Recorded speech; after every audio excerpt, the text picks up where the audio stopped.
Oh, look who's talking. I'ma talk shit in the world gone stupid. Welcome back. We have Colton Kruger in the studio. man. Excited to be here. Yeah. We got him. Yeah. And we've known Colton for a long time. I want to say Kruger because that's how I know you. Yeah. But then I blended them, so I said Croton. I love it. I might call you Croton the rest of the show. You know what? I dig it. It's better than Cretan. I mean, you know what I'm saying? And those of us that know you might call you Cretan. You prick. Yeah. It's funny. I've been called way worse. Yeah. I've been called cotton. I've been called toilet one time. You believe that? Can you believe that? I've been called toilet one time. I believe it? Called toilet bow. That makes sense. When I was in elementary school. Oh, that's a good one. Toilet bow. I like that. It's funny they call me cotton and I got a black wife, but it's all good. Let's roll with this. Well, normally we catch up a little bit about what we've been doing over the weekends, and you went out of town. Yes. Let's hear about that real quick. I was fortunate enough to go to St. Martin for the first time in my life. Nice. And it's an island in the Bahamas, for those of you that don't know. I didn't know because you said you were going to St. Martin. I was going to ask, but I didn't want to sound like an idiot, so thank you for... My Jill's like, said something about you guys. I go, yeah, they're in Mexico. So she like texts a minute because they're not in Mexico, they're in St. Martin. I'm like, okay. St. Martin? I don't know. That's Mexico. Sorry. For Nothing those but scholars and yeah. Sorry to the Caribbeans for, yes. But it was fun. It's a great culture. It's kind of a melting pot in the Caribbean. It's Dutch, Providence, and a French all in one island. They kind of split the island. Okay. And it's that place that you see on TV where you see people at the end of the runway getting blown off when the planes are taking off. Yeah. That's where we were. Nice. So did you go do that? Or We did. Of course, dude. course. I had to catch a rock in the eye. You don't think about it when you're there. But there's sand right there and there's gravel. So when those planes take off, shit Crazy. gets you. That's not the one that's like you're on the beach and it flies right. Yeah, the road's right there. behind you and the runway's right there. Yep. That Great. same one. Crazy. And we had a nice Airbnb.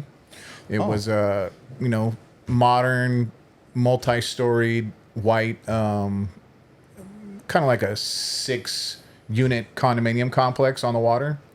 And it had a rooftop bar and jacuzzi and pool. And you stayed in that with your other traveling guests, not just you and your wife. Yeah. It was 1, 2, 3, 4 of the couples. Okay.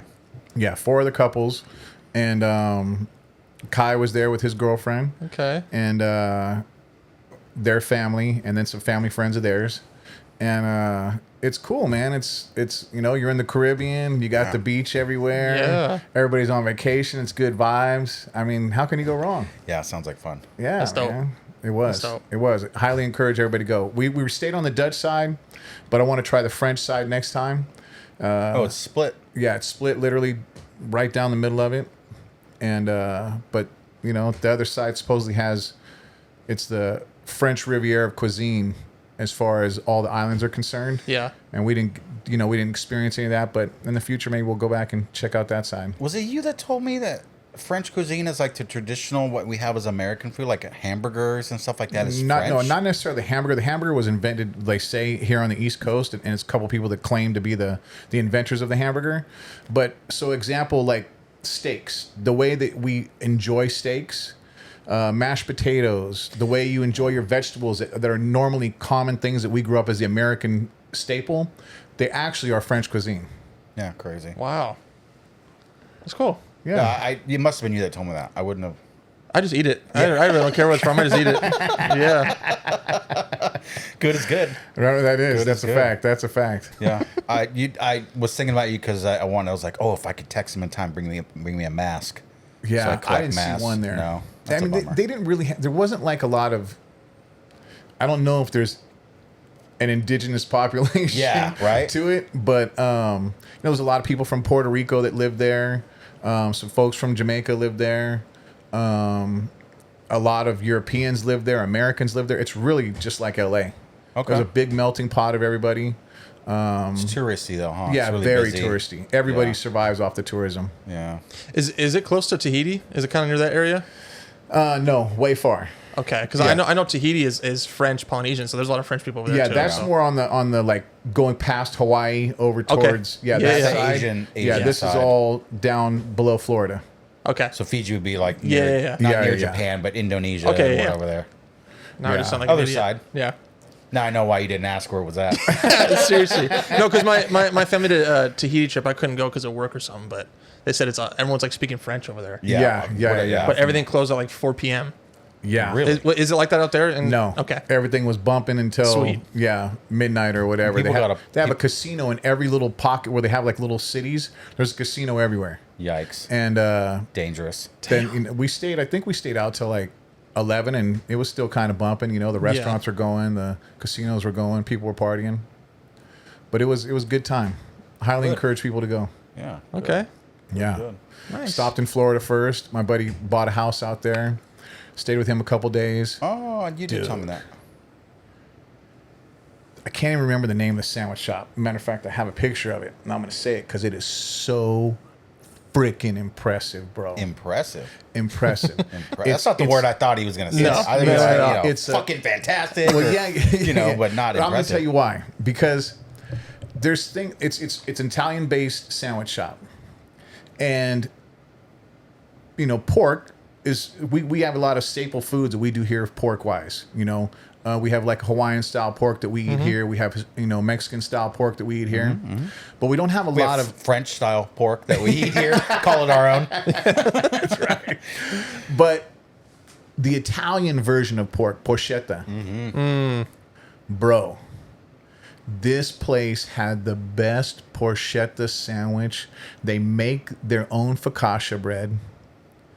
This pork is roasted, like roasted, barbecued. I don't exactly know how. I've seen them do like kind of like Hawaiian style, where they put it all together and stick it in the oven and then pull it out and it just falls off the bone. But it was the best porchetta sandwich I have ever ate in my life. Dominica had the tuna. She was raving about the tuna the whole time. I'm going to look it up right now because this place, if you're going to Florida, this is the sandwich shop to stop by. And they were all both cooked, right? I mean, the tuna was cooked and the porchetta was cooked. 'Cause I The don't tuna touch was not cooked. The tuna is porchetta. just like a It tuna was- salad sandwich. Yeah. Watch it be like Subway. No, way better, bro. Cuban version of Subway has Subway. nothing on this place. Nothing. I'm not a fan of porchetta. I'm Italian. I eat a lot of different Italian meats. Porchetta's not one of them. This I haven't would had be it in one. so long. In I prosciutto, promise I'm not you. a fan of prosciutto or porchetta, or I just not. Yeah. I mean, I like my. So this meats place kind is of called warm, What's typically. Up? What's up? What's Up? What's up? Exactly. That's cool. Yeah, had a little hefty Italian man sitting out front There you smoking go. a cigar, Yeah, you had me at hello. Hell How yeah. you doing? and he was greeting everybody that came in. Yeah, it was that's so great, sick. dude. I That's so loved sick. it. Well, since we're plugging sandwich restaurants, I'm going to go ahead and bring this up real quick. So my boy brought me over a bottle of Homies Anejo Tequila. Yes. Just recently released. He's a good friend of the Homies figurines creator. Okay. I forget his name at the moment, but my boy knows him really, really well. And they just released this. They've got Anejo, they have a silver, they've got a couple different blends. I haven't tried it yet, but maybe sometime soon. But a little harmless plug here for our Heck yeah. boys with the Homies. That's dope. Yeah, it's pretty cool. David Check- Gonzalez. Yeah. David Gonzalez. Yeah. That's his name. David Oh, yeah, Gonzalez. right here. David Gonzalez. There it is, right there. Just read and you shall know. Yeah. So Read the label, baby. yeah, got that that's the other sick. day. Yeah, that's cool. This guy's doing things, man. Yeah, I saw it at the airport. There was a Homies restaurant in Florida, Wow. in Miami. And it's the same. It's written the same. It was same exact company. Yeah, they're from local area. I've always liked them. Growing up in Gardena, we would see them like the little quarter turn little machines where you get something out of it. Yeah, like yeah. a gumball machine where they Uh-huh. have Yeah. little homie figures, and they had like the little vatos and the little like the one with the clown face. Yeah, like I the remember prison those. one, the big one, the fat one, the one with the dog, the chola. Right. I always loved them. I Yeah. love figurines. Obviously, you guys can tell. Yeah, he's a figurine guy. Figurine guy. But, anyways, All of his tchotchkes. tchotchkes. He's got doilies around the corner, guys. But those of us that are listening to the show that don't know how we know Colton, we've known Colton a long time. He played baseball with our sons. Yeah. Over here in the city of Torrance. I've known Colton since probably you were like 11 or 12, maybe. Like Brian started to play at Torrance when he was 10. So I think I met you right around that timeline. Because I didn't do Torrance Little League. You played a tab. That's I played right. a tab. So I didn't get to know you till high school. So I knew Miles. He was in my class freshman year. That's how I knew Miles. So I knew you, baseball. But I knew you in baseball before, like leading up. Babe Ruth. You played Babe Ruth. I did Babe Ruth coming into because I did Jax. That's why how I met Kai was Jax. Yeah, that's right. Okay. And then we all met in Babe Ruth, and that's I don't think I coached with your dad. Would coach you most of the time if he was involved, right? Like me and you coached one Babe Ruth team together. Kai was on it, Ryan was on it, but I don't know if you were on that team. Were you on that team? No, he might have been on somebody else's team. He's probably on Bob's team or something. I was Bob's team. Yeah. Okay. Yeah. So. But okay, so I don't know you as long, but what? That's 14, 15, 2015. So about 10, 11 years. Okay. Yeah. It's a good amount. It's a good amount. Yeah. Always enjoyed hanging out with you. You're a funny fucking dude. Thank you. Thank you. Saying some off the wall stuff. Let me just tell you. And you are a new man now. I am a new man. I still say some stuff, but I'm gonna save it for off camera. But no, yeah, it's always funny. My Dalmar, because I married my wife's black, and this Dalmar would always say I can't be married to a black woman. The stuff that you would say. No, some of the things shocking. Yeah. Not that you couldn't be married to a black woman, that a black woman would marry you. I think there's more of the question, like that she would ask you. A woman marry me at all is crazy. Yeah. It's crazy. No matter what ethnicity she might have been. Yeah. No, yeah. And obviously everything we ever joked about that you joked about is BS. Of course. You love your wife. None of that stuff matters in any way. Yeah. So to throw that around as a joke is literally just a joke. No, of course. Yeah, absolutely. Yeah. But it's always funny. I just like to say stuff, it's fun. It's fun. We still talk about the shit that you would say. Or when we sit in the circle with Scott and Shane. Oh, man. We're having cigars on Wednesday nights. Specifically, we go to Scott's house. Yeah. We sit around, and we used to have it here. And you come up at least once a month. Really? Yeah. Dude, I feel honored. I feel honored. You got real estate, bro. You I feel honored. Living rent-free in our heads, bro. I feel absolutely honored. Rapping in the back seat. Or doing donuts with your Ranger and hitting poles in parking lots. Oh, dude, that's a story. Or running them out on That's the a story. mound. Or cursing people out and throwing heaters and getting roped. It didn't matter. Running them out. You're you. Yeah.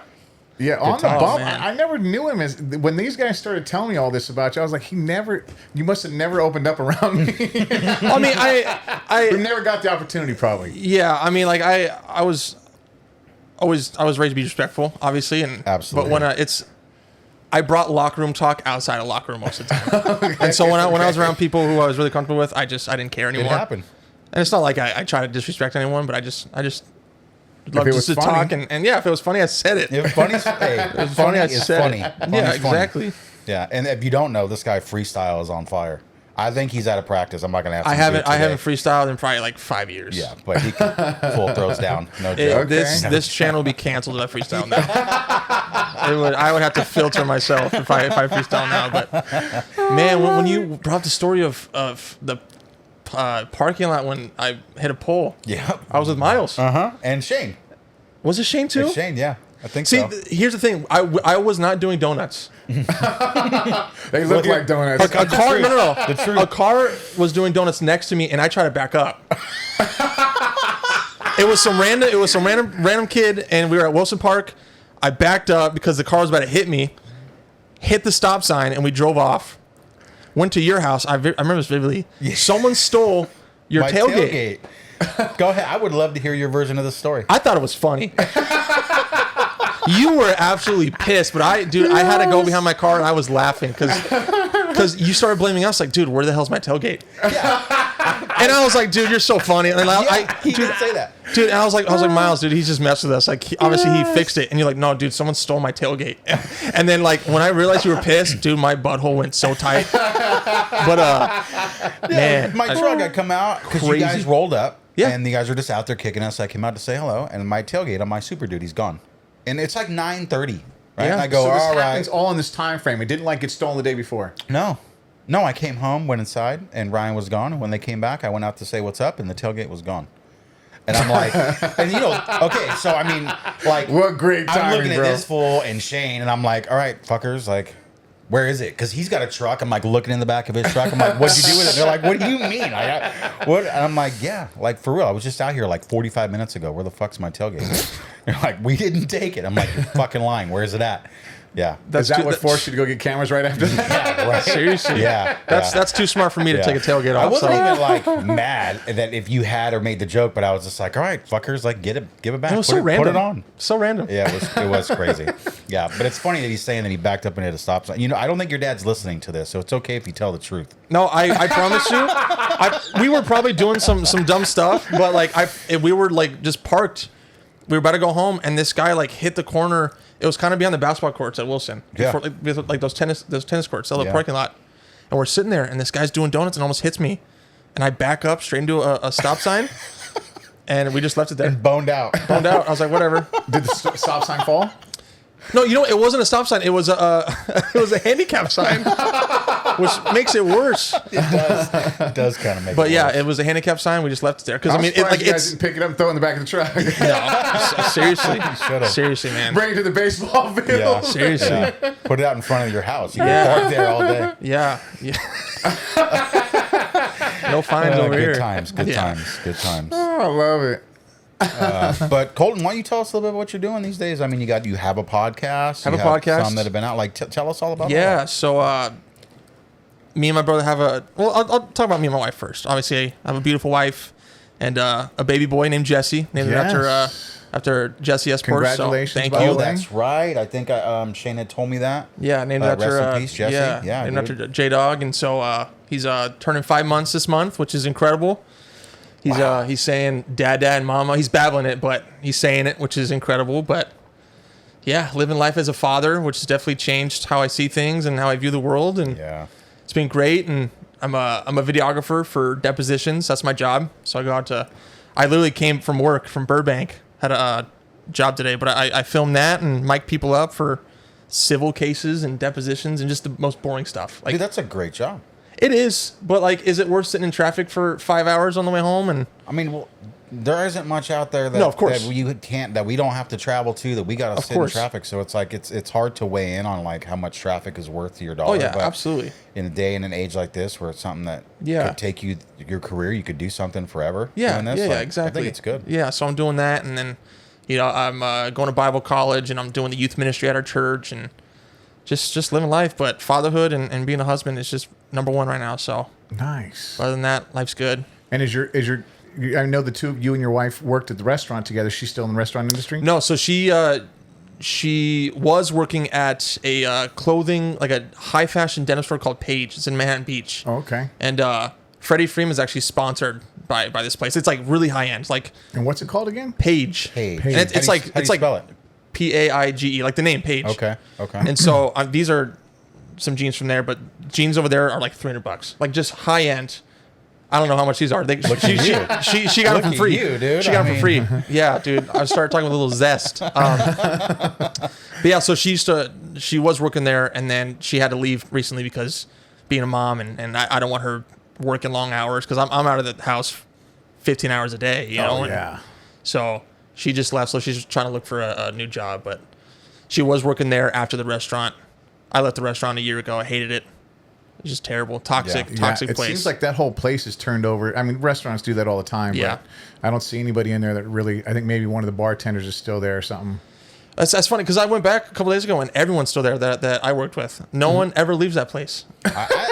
Maybe I went on a different day. No one ever does. I haven't eaten there in a long time. I've always thought it was good. We used to go there kind of often. Well, I mean, because you and your girl worked there. Yeah. The one girl, the skinny girl that lived in downtown Torrance too. I can't think of her name. She's friends with like Camden's age group.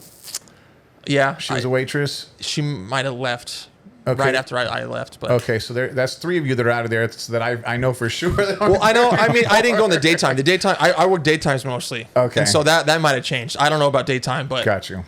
dude, there's something about restaurants that people just can't leave. It's because the tips, the money's great, especially a restaurant like that. Yeah. It's not a franchise. You know, Nope. there's not a whole lot you got to do. Me personally, it was the easiest money I've ever made. You go in, you do your work, and you leave, and you make on a good day $200 in tips alone. So it's like, but it's not worth the talk, dude. Yeah, That I would say toxic. that I've never worked in a restaurant or a bar, but I could see how the activity in there could be just tumultuous all the time. Like people's personalities. I mean, and it's a bar atmosphere a lot of the time. So you get the type of individuals where they're just living their life chaotically. Yeah. And you just have to, I don't like that in my workspace. No. I like it really organized. Yeah. You'd fall apart. Yeah, buddy. I know. I wouldn't do well there. I mean, the week before I left, we got a B rating in health. Oh, that's terrible. And I loved it. I was so happy because I was already leaving. I was like, "This, screw you guys." Wow. But they fixed it. Like, And somebody said that guy was trying to sell it or something, or well, he's I don't know if he still is, but he's trying to expand to Manhattan Beach, and that was a project for a year and a half, and still nothing happened. So, and this guy just talks and talks, you know, out of his butt. But anyway, yeah, you're not there anymore. That's not there anymore. Yeah, and then I do a Dodger podcast, which is great. That's always fun. yes. I was pissed after a Dodger game one time, and I called my brother. I was like, "Dude, I'm so pissed. Let's do a podcast." And so we Okay, do that so with now. Dodger podcast, I thought it was a video game podcast. No, well, I mean, I do like a gaming channel. Okay, you know, I haven't done gaming that in a long time, but we do a Dodger podcast. Obviously, we stopped because of the off season, but we tried to film at least twice a week. Can I request to be on your Dodger show? Of course. Remote or whatever. Like, Yeah, so because my brother's from Texas, so we talk on Discord. So we put our cameras up. I record it through my software, and so we do TikTok and YouTube and all that, and Nice. it's fun. yeah, I would love to sit fun. and talk Dodger talk. I mean, we talk about it intermittently. Like when we really started to release, the season was coming to an end, and we were basically releasing right when World Series was happening. So we were also so delayed in releasing that anything we talked about wasn't relative. But I love talking Oh yeah. Dodger games. Just, you know, yeah, I love. Yeah. Then we love thought we talking were sports. done, and then all of a sudden we came back. And won. Yeah, Then we won. Yeah, That's dude, the that crazy, was crazy. craziest World Series I've ever seen. Yeah. I couldn't I've believe ever it. seen. Yeah, I thought for sure there was no way we were going to rebound from that, bro. Miguel Rojas, dude, out of all people. Crazy. I didn't think the whole damn series. I thought we were going to lose. Never once yeah. did I feel like we were going to win this thing. Even when we won our 18 inning game, I was like, I still don't feel like we're going to win any more games. Like we're just these guys are killing it. And then here we are. They were killing it. Those Here we are, first back few to back. games. They man. were. They killed into the last out. Like they were just the better team. They were. Even on the last out, they Yeah. still had bases loaded and had a chance to win down to the last out. It doesn't always go down It's like wild, that. man. It was That's why I wild. love baseball. It's you just can't write Yeah. a better story than It's that. a sick sport. Sick game. Yeah. It's a sick game. It is. Sick It is. game. Yeah. But yeah, so you have your Dodger podcast and you have the gaming one that you're not necessarily. Yeah. channel, I you're mean, not doing. I have it open just in case I want to go back, but that was just a little dream. I just whatever because I love doing content. That's why I love coming today. I love filming and creating stuff, and gaming was just right there for me. So I mean, you turn that into a career. I mean, you're doing that now. You're doing depositions on video. Like you took what you love and you're applying it. no, definitely. I mean, dude, if I had a better opportunity, I would leave this job. But it's a job and it provides. Right. It's just some of the most boring stuff. Yeah. It's nothing criminal. Like there's some crazy cases, but all of it's just like business and discrimination and. Without saying names, can you share anything? Any crazy? That's the funny thing. I'm there, but I'm not mentally. I'm not there. I'm so bored. I don't pay attention unless it's like I sit up in my chair and I pay attention. Okay, well, give me some. You had some popcorn too. Okay, so there was this. It sucks because the ones that are just the most intriguing are like the sexual assault cases, and it sucks to say, you know, No, it's for sure. Yeah. awful, but it's like. So there was maybe I've just started maybe 2 months in, and there was this doctor who was at this school, and I say doctor because it wasn't really a doctor, and so he lived down the street from this school, right? And Is this school's an elementary school, high school, high school in OC, somewhere in Orange County. Okay, and he's pretending to be a doctor. He got hired because he was a doctor to be like a team physician, like any sport has, right? Yeah. Like a health director, health sports whatever. physician. Got it. Yeah, exactly. Okay. And so he was a part of this. It was a cheerleading scandal, cheerleaders. And so he created a Snapchat from this, created a fake name. This name was what was the Snapchat name? It was like Mia Horny or something like that. Something just diabolical. Wow. And he would send videos of himself touching himself to these 16, 17-year-old cheerleaders. And it's a rando account, so they don't know. They have and he no can idea choose who he sends them to, Yeah, but they don't know why they they're have coming. no idea. And he would like message them based on what they were wearing today. So these girls would knew that it was someone at the school. Oh, they just didn't know who. That is scary. And so the turning point was like, for sports, most of the time, sports in the summer are the first kids who go to school because they practice a month Yeah, before yeah. school starts. Right. Yep. So there's no teachers, nothing, right? No one on campus except the people who are doing sports. And so the cheerleaders were practicing on the school grounds, kind of like Torrance, where the grass is on the street, right? So people driving by, you can see Yeah. whoever's practicing. Right. And these girls would get texts on like, your cheerleading outfit looks great today. And it was only the cheer outfit based on the summer. It's not something they would wear during the school. It's only they would wear during summer That practice. day, like they knew That day. what she was wearing that day. Her Exactly. practice outfit. And so at that point, they knew it wasn't a student. So they went to the parents and the teacher, and they found out it was just this random guy down the street who worked at the school, was a doctor, Yikes. and created this Snapchat. He created multiple Snapchat accounts with a fake name, messaging, like obviously sexual assaulting and pedophilia, all this stuff. Crazy. That's Well, horrible. hopefully And they this got girl him and this girl had to talk about it. Yeah, that sucks. That she has to. Yeah. She has to relive all that. You know. And Straight up. I've gotten like 10 cases like that. It's hard to just, because I try to be on my phone and like, because I don't like paying attention, because if I'm like one side, I don't want to like show my face, because we're supposed to be neutral.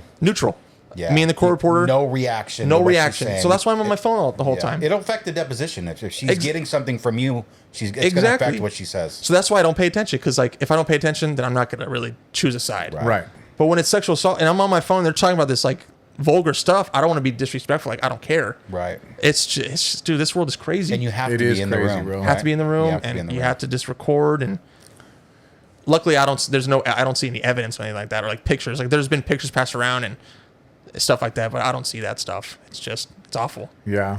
Well, I mean, just you hearing stuff like that stuff goes in your head whether you try to Oh, yeah. block it out or not. So hopefully you can manage Yeah. hearing all these horrible things. Yeah, and I worked with kids before the restaurant. I worked at the YMCA, so I worked with kids, and hearing Yeah. some of this stuff is just, it makes you angry. yeah. Straight You up. want to jump over the table and strangle It these does. people. Yeah, I'm one of with our first guest was a family attorney. I don't know if you watched that one. His name was Mike. Yeah. And he's on kind of the other side of that coin, doing what he has to do for the state on that Yeah. side. But yeah, I can't imagine being a police officer or a fireman or a paramedic or an attorney in that facet or things like that, and having to absorb these things on a daily basis, and then have to go home and figure out how to be with your kid that day. Yeah. It's Not Give have him it a hug affect is what you do. Yeah, right. That's wild. That's all you can Straight do, up. but it goes in and it changes you. So hopefully you figure out how to manage. Yeah, that, and man. now being a father, it's just like it just elevates that 10 times Yeah, it more, does. which is wild. So, but then there's some cases where it's just like, they're obviously lying, or it's just stupid. Yeah. Like there was this one guy. Sorry, I don't know if I'm talking too much, but No, there's you're not. There's this one guy. Supposedly he's famous. Like he's a world known collector. He was on what was that show back in the day? It was on History Channel. Pawn Stars? It wasn't Pawn Stars, but like it was people who like show off their collections. Oh, okay. It was like one of those shows. Like they travel Gotcha. around the country just showing off Okay, yeah, collections. Rich yeah. and famous. Something like that, whatever. Anyway, And just so full of himself. And so he got in this car accident with his McLaren. Super rich guy. McLaren 18-wheeler hit him to the barricade or whatever. And so he's suing the truck company. And so these attorneys are just trying to get him like all these answers out of him. And he's like, oh, I'm afraid to drive now. I'm afraid to go in society. Oh my I miss God. Coachella this year. I'm a VIP. All this and that. Just 8 hours of this crap. And at the end, the attorney's like, okay, well, so you're suing us to get another McLaren. Why don't you get a safer car like a Toyota or a Honda, whatever. And he this is exactly what, what he a says. great point. This is exactly what he says. He goes, well, that's not my lifestyle. I can't pick up women with these cars. I think it ended like 10 minutes later. I'm just like, dude, you're an idiot. Oh my god. You get stuff like that where it's just like, dude. But other than that, just boring stuff. That's right. Nothing Well, really to good talk for about. you, man. Good Yeah. for you.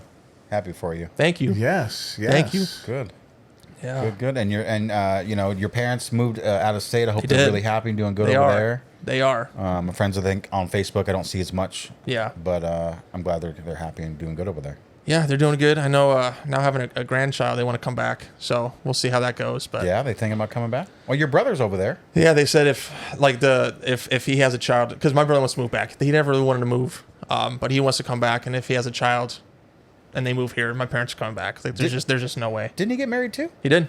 Okay. He did. Nice. Yeah, maybe like a year after I got married. So Yeah. Good. Yeah, good. And so they're thinking about taking the next step and having a little one? my brother. Yeah. Yeah, he said next 3 years. Okay. That's the goal. All right. So yeah, Before 30. Nice. yeah, before 30. Yeah. Well, the before Krugers 30. will be back in LA. You know? Yep. Mayhap And then so. 2 months later, I want them to move again. So no, it's cool. It's cool. Oh, funny. Oh, I love it. Good. How about you guys? How's Miles and Kai doing? They're good. They're doing their thing. I mean, Yeah. they both don't live in our state. They both live in different states. Where Ryan Ryan's up in Washington, up in the Wow. Seattle area, outside of Seattle. What is he working doing? Working at a software company, doing quality. Oh, my assurance goodness. And learning coding, doing his thing, living on his own. Dude. Yeah, the man. Yeah. Yeah, and and then, Kai's just living in Texas, shoveling bags from the cart in the plane. Hey. What area of Texas? Dallas. Okay. Yeah. They're in the Dallas area. He's at the Dallas International Airport. And, Okay. I mean, he didn't even want to, go do that, but his mom and everybody wanted him to do it so they could all get the benefits. Yeah. Yeah. But he was doing it here before he left. Yeah. He was doing it here Yeah, before he left. yeah. And so then he went out there and they transferred him out there. And, he's doing, his girlfriend is a manager of a multiple restaurant chain out there. Wow. And, Okay. So, they're living, they're about to move to a new apartment, And get she's some- from that side She's of the from country. Oklahoma. Yeah, she's Yeah, from yeah. Oklahoma. Okay. So, yeah. yeah. What? We're- Sorry. What city? What city does Kai? Is it like in the Dallas area or is it? Yeah, it's literally right by the airport, like Okay. maybe 10 minutes from the airport. Yeah, because my parents moved to Little Elm, so it's like about 20, 30 It's like near Frisco. So, Oh, okay. So they're like Dallas area too. So I didn't want to know if they were close. Yeah, he's right there. You should tell him to go. I'll tell him to, Have some dinner. go Yeah. see him. Yeah. Absolutely. Yeah, 100%. Yeah, he'd love that. Yeah. Yeah, so I mean, that's it. The rest of the kids are all growing, if not taller, wider. Yeah. And I'm happy I'm happy that they're all doing good and they're all Yeah.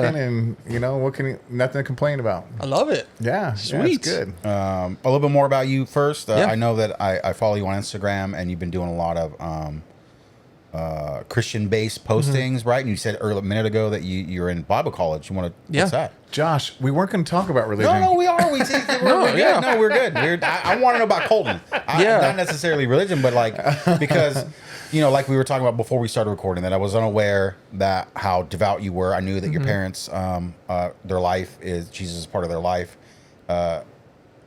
You talked about it often, and you would your dad referred to Jesus many times in our conversations. But to see more of the posting on Instagram from you, I mean, honestly, Yeah. I was not that I was shocked, but I was like, oh, okay, cool. But what turned you to Bible college, man? What is Bible college? Well, it's honestly like how it sounds is learning about the Bible and how it was written and the teachings of Jesus. And, I've always been fascinated and wanted to learn more just for my faith. Because I feel like this is going to sound weird, but if I'm being forced to learn about the Bible, it's easier for me than learning on my own. Because I don't have, I say that carefully because I don't have the will to read on my own. I hate reading. Okay. But if it's assigned to me and I'm locked in, I learn so much more. And Okay. it's been the biggest blessing. If that makes sense. No, it does Yeah, make yeah, sense. yeah. And that's good. ever thing. since college, I read a lot more now, and I'm so just learning about it doesn't have to be about the Bible or just anything. I'm so Good. fascinated about reading, but just I try to learn as much as I can per day. But yeah, I mean, I've always said I was a Christian, but I didn't live that way, and so me and my wife joined this church about 2 years ago in Lomita. It's called Remembrance Community Church. 80 people, very small. We Where is meet that? at our church is at an elementary school. It's Eshelman Elementary. So it's on. Okay. Is John Hammond in that church? I don't know if John still lives in the area. He was part of a church that was really, really small. I mean, he was like conducting it out of a trailer that he bought from me. Yeah. And he's from Lomita, so I thought maybe it went the same. Maybe. church. I mean, He's probably not around. I mean, don't yeah. think he lives This here church has anymore. been like 13 years old, so it's fairly new. Yeah, this is the They same timeline. they used to meet at Torrance High during COVID. I mean, then they found this elementary school, but yeah, I've always loved working with kids and youth and high schoolers, and so they just started back the youth ministry, and so I joined because I worked with the YMCA for many years, and Right. I knew how to handle kids, and I wanted to teach kids about the Bible and Jesus, and I wasn't even going to Bible college during this time. I just wanted to step in. I was at church, and I just felt this need to step in and help the youth because I think it's a good fit for you, to be honest. yeah. Yeah. I love kids, love working with kids. And so the pastor saw something in me, like teaching and, being a leader. And he's like, well, have you ever thought about doing Bible college? I was like, no, I mean, like, Yes, here and there. I mean, my dad went to Biola Bible University and was gonna play baseball, out of high school over there, but I never really thought about it. And he's like, well, there's this, because one of our pastors actually teaches there, and he's like, well, this really good it's online only. Ever since COVID, they shut down their campus, so he's like, it's online only. It's affordable for the amount of money that you spend. You're gonna learn a lot. So I was like, okay, I'll do it. So I jumped in and loved it ever since. I'm still doing it, and so it's challenging, but it's been great. So ever since I think I joined this church, I really just stepped into my faith. And how long have you been doing that? Bible college or Bible college. a little over a year. So it's Okay. yeah. Have you learned anything? Oh, a tremendous amount. Tremendous amount. I forgive my ignorance on it, but like, I don't know how to word it other than like, what do you do with your graduate degree from Bible college? So I'm doing the youth, and I'm gonna be honest. I'm gonna ask my pastor this as well, because he told me when I first started. I'm doing the youth program, and I think it helps get your credentials to teach to youth nationwide. I don't know how the credentials work. I'm doing the youth program, and I think that kind of fast tracks you to how to like teach the Bible. Okay. And then you can branch out, get your bachelor's degree, and whatever. There's a whole bunch of religious schools and degrees you can go into. But I'm doing the youth program, which I think helps you get like a credential under your belt. I think it's like any degree. So you could go to another church. I think it's so. Not necessarily about making money. I don't know how that works. No, of course not. I mean, we can all make jokes about what happens with churches and with monies, and if you should be getting paid to be a pastor, and if not, and we'll leave that out. But what I will Private say jets. is The Righteous Gemstones, one of my favorite shows. Oh, but the idea of like being able to legally go and do something with kids in another church, where churches are only bringing in people with credentials, or as opposed to just like someone who's in the congregation that seems to fit well, that is now going to do the youth program or whatever. So like this credential's used for something down the road is what I'm asking. I have the same question, and I probably sound stupid. Like I should know this, but like because there's two sides to that, right? And it's like, well, just because I have the credentials, does that mean I know more about the Bible than you do, or like do I teach better? Like I don't see it that way, or I can see how that can come off or something, but I think like it helps like my case. Like, hey, I want to teach this. I went to Bible college. I did the youth program. I think it just helps like kind of like confirm that like I kind of know what I'm talking about, and I still don't know what I'm talking about half the time.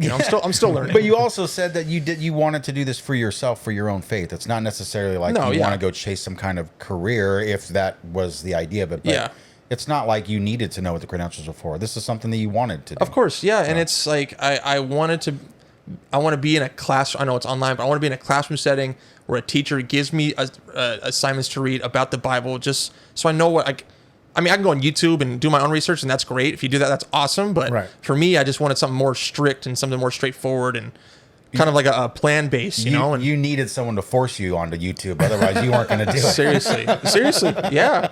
I'll watch one Bible video or whatever video, and I'll be just distracted and watching. Time to play the show instead. Seriously. Seriously. And then I'm cussing the screen out. I'm like, yo, what am I doing? What am I doing? But, and so what are some of the things that you've learned so far?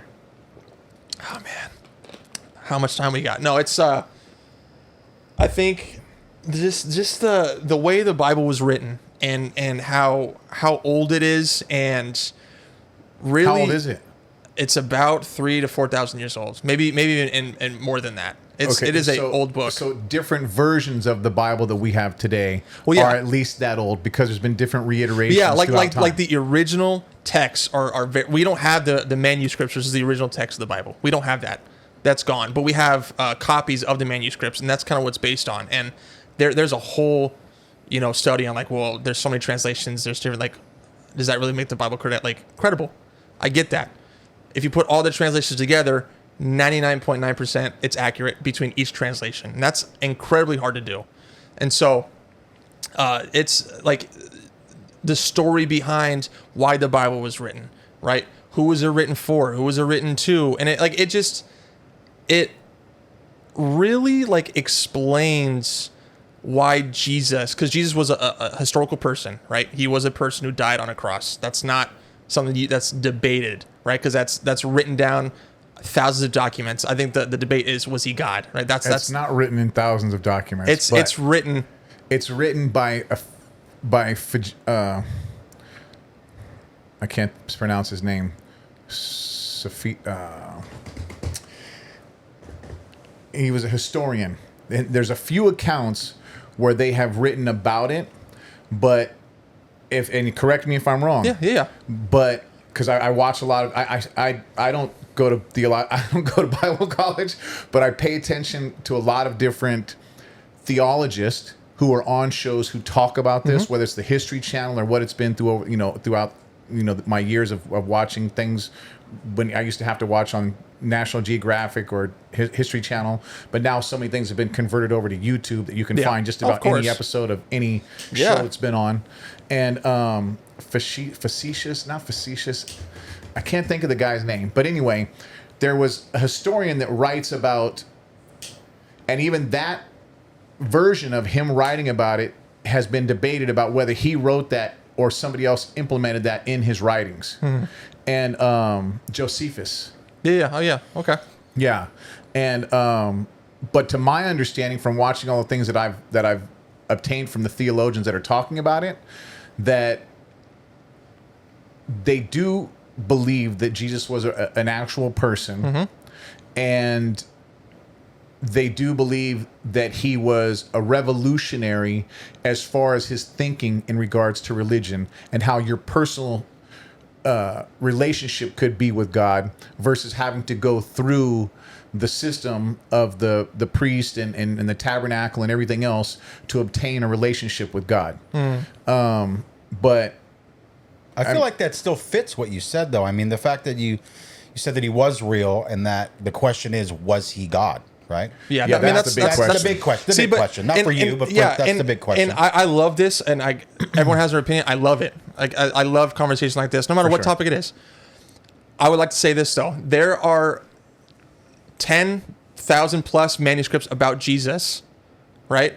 There's only about 300 manuscripts about Julius Caesar, but no one questions Julius Caesar, right? Jesus has written more about Julius Caesar. Homer's Iliad, I think is what it's called. The most well-known manuscript in the history of the world. Has like 200 plus. Jesus has 10,000 plus manuscripts about him alone, right? And so I think, and I guess it all depends on where you do your research, of course. Yeah. But there's no debate that Jesus was a real person. Yeah, and that's a really good point. I guess it always comes down to like, why is it written, and then you have the question about who and what, and yeah, of course, and how many more people are interested in the idea of Jesus as opposed to Homer's writings, right? So I mean, it's a really good point. Yeah. That a lot of people want to write and talk, and there's a lot of stuff out there. Yeah. And I've questioned numerous times, like, was he even a person? Is it just all just fable? Because we've talked many times about the Bible being a book of teachings to become a better individual in life. Yeah, and of course. We all follow these rules, then it can be a pretty good place to be. Yeah. That's the whole idea of it. So it's the question, like you said, is was he God, right? So that's kind of the overtone. Yeah. For the general question, again, not your question. No, but of course. the general Yeah. question of it. And I think, and it sucks because I think a lot of people have a bad rap on Jesus based on the church. For sure. Based on people. And I that's can tell you that. I can tell you that from life of lived course, right? experiences. And I People wish are the turnoff. Yeah, and I wish more people understood. And I want to say this. You guys can take it how it is. Jesus never hurt you. The people did. The teaching never hurt you. The people did. Yeah, and you're right. People miss, like you even said before, pastors getting paid. These mega churches, they're doing it the completely wrong way. That sucks. I get that, and it's like that's such a bad look on Christians. Like any group of people, no matter what occupation or race or whatever, there's gonna be bad people who just bring a bad rap. And I think people make a quick judgment based on the Bible and Jesus because of what they see from other people and humans and how they act. It leaves a bad taste in your mouth. Absolutely, and I 100% agree. The hypocrites turn off the idea. 100%. It makes it non-credible because 100%. Someone not credible is teaching or preaching about being some type of person while they're doing something else. Yeah. Or they're judging me based on things that they've done. Yeah. And now I am who I am and you, because the book says that you shouldn't like me. Yeah. And that's why that's my turnoff. It's not really what's inside of it, as opposed to some of these judgment rules that we come across or anyway, but that's the idea that is a turnoff for me. Like I don't necessarily think that there isn't something out there Yeah, I'm with you that about oversees something out there. that started us, that the human race or or whatever. Like, it's such a broad term. Like, there's so much out there, all the way outer space. It's such a crazy thing. Like, Yeah. was space created? Is it encapsulated? Is it something, or is it forever? And like, and I think just stuff like that is just, it's so much bigger than what we can comprehend. That's and exactly and what that's, it is. I don't think we'll ever get the answer till we get there. You know? We're gonna get there. But if we keep ourselves in existence long enough, Yeah. we'll get there. But Yeah. But that's my thing, is that I feel like a lot of religion is based on explaining unexplainable things, right? Mm-hmm. So you want to create some kind of thought that makes you feel comfortable about something you're uncomfortable about. Yeah. And I also don't have a problem with that if Mm-hmm. it makes you a better person. We made the joke, if worshiping the devil makes you an amazing individual, then do that, right? But obviously that's not necessarily what we've learned. Yeah, of but the course. idea is, if what you're doing literally makes you a better individual to everyone around you, I don't really care what Yeah. you Straight believe up. in, honestly. Yeah. Yeah. But and I get that 100%. I wish more people had that mindset. No matter if you're a Christian or not. Mm-hmm. If you're a good person, obviously, like as a Christ, and I like to call myself a Christian, but it's like you're also attached to these negative people, like the Crusades, right? For example, or slavery. They use Christianity to all to- the you know above. what I'm saying? So it's like I like to call myself a Christ follower because Christ never told me to do these things. Christ never told us to do these things. Christians, they bring this, you know, there's a lot of people who bring that negative, they bring a negative light to that term, you know, and Yeah, you're right. in the Bible, there's not a single verse in the Bible that tells you how to be a Christian. It's how to be a disciple, how to be a Christ follower. It doesn't explain how to be a good Christian. Christian is just this term they made up 100 years ago to explain what they're doing. Yeah. Right? I want to enslave these people because God told me. No, that never says that, right? It tells you how to be a disciple of the Lord and how to love others, right? The greatest commandment, I'll leave it at this. The greatest commandment Jesus ever told us was love the Lord your God with all your heart, all your soul, and all your mind. But the one that's similar as this is love your neighbor as you love yourself. Yeah. Right. And if you're not loving someone, that's already you're not living the way Christ wants us to live. Yeah. So he tells his disciples the greatest commandment, love your God with all your heart, and similar as this, he says that, and similar as this, love your neighbor as you love yourself. Now, can I ask you a question? What's up? I got two of them. Absolutely. One, since we're on the Jesus topic, I want to just hit this one up. What if it comes out that you come to find out in the end of all this that he was a man, and he was a man who had good ideas, Yeah.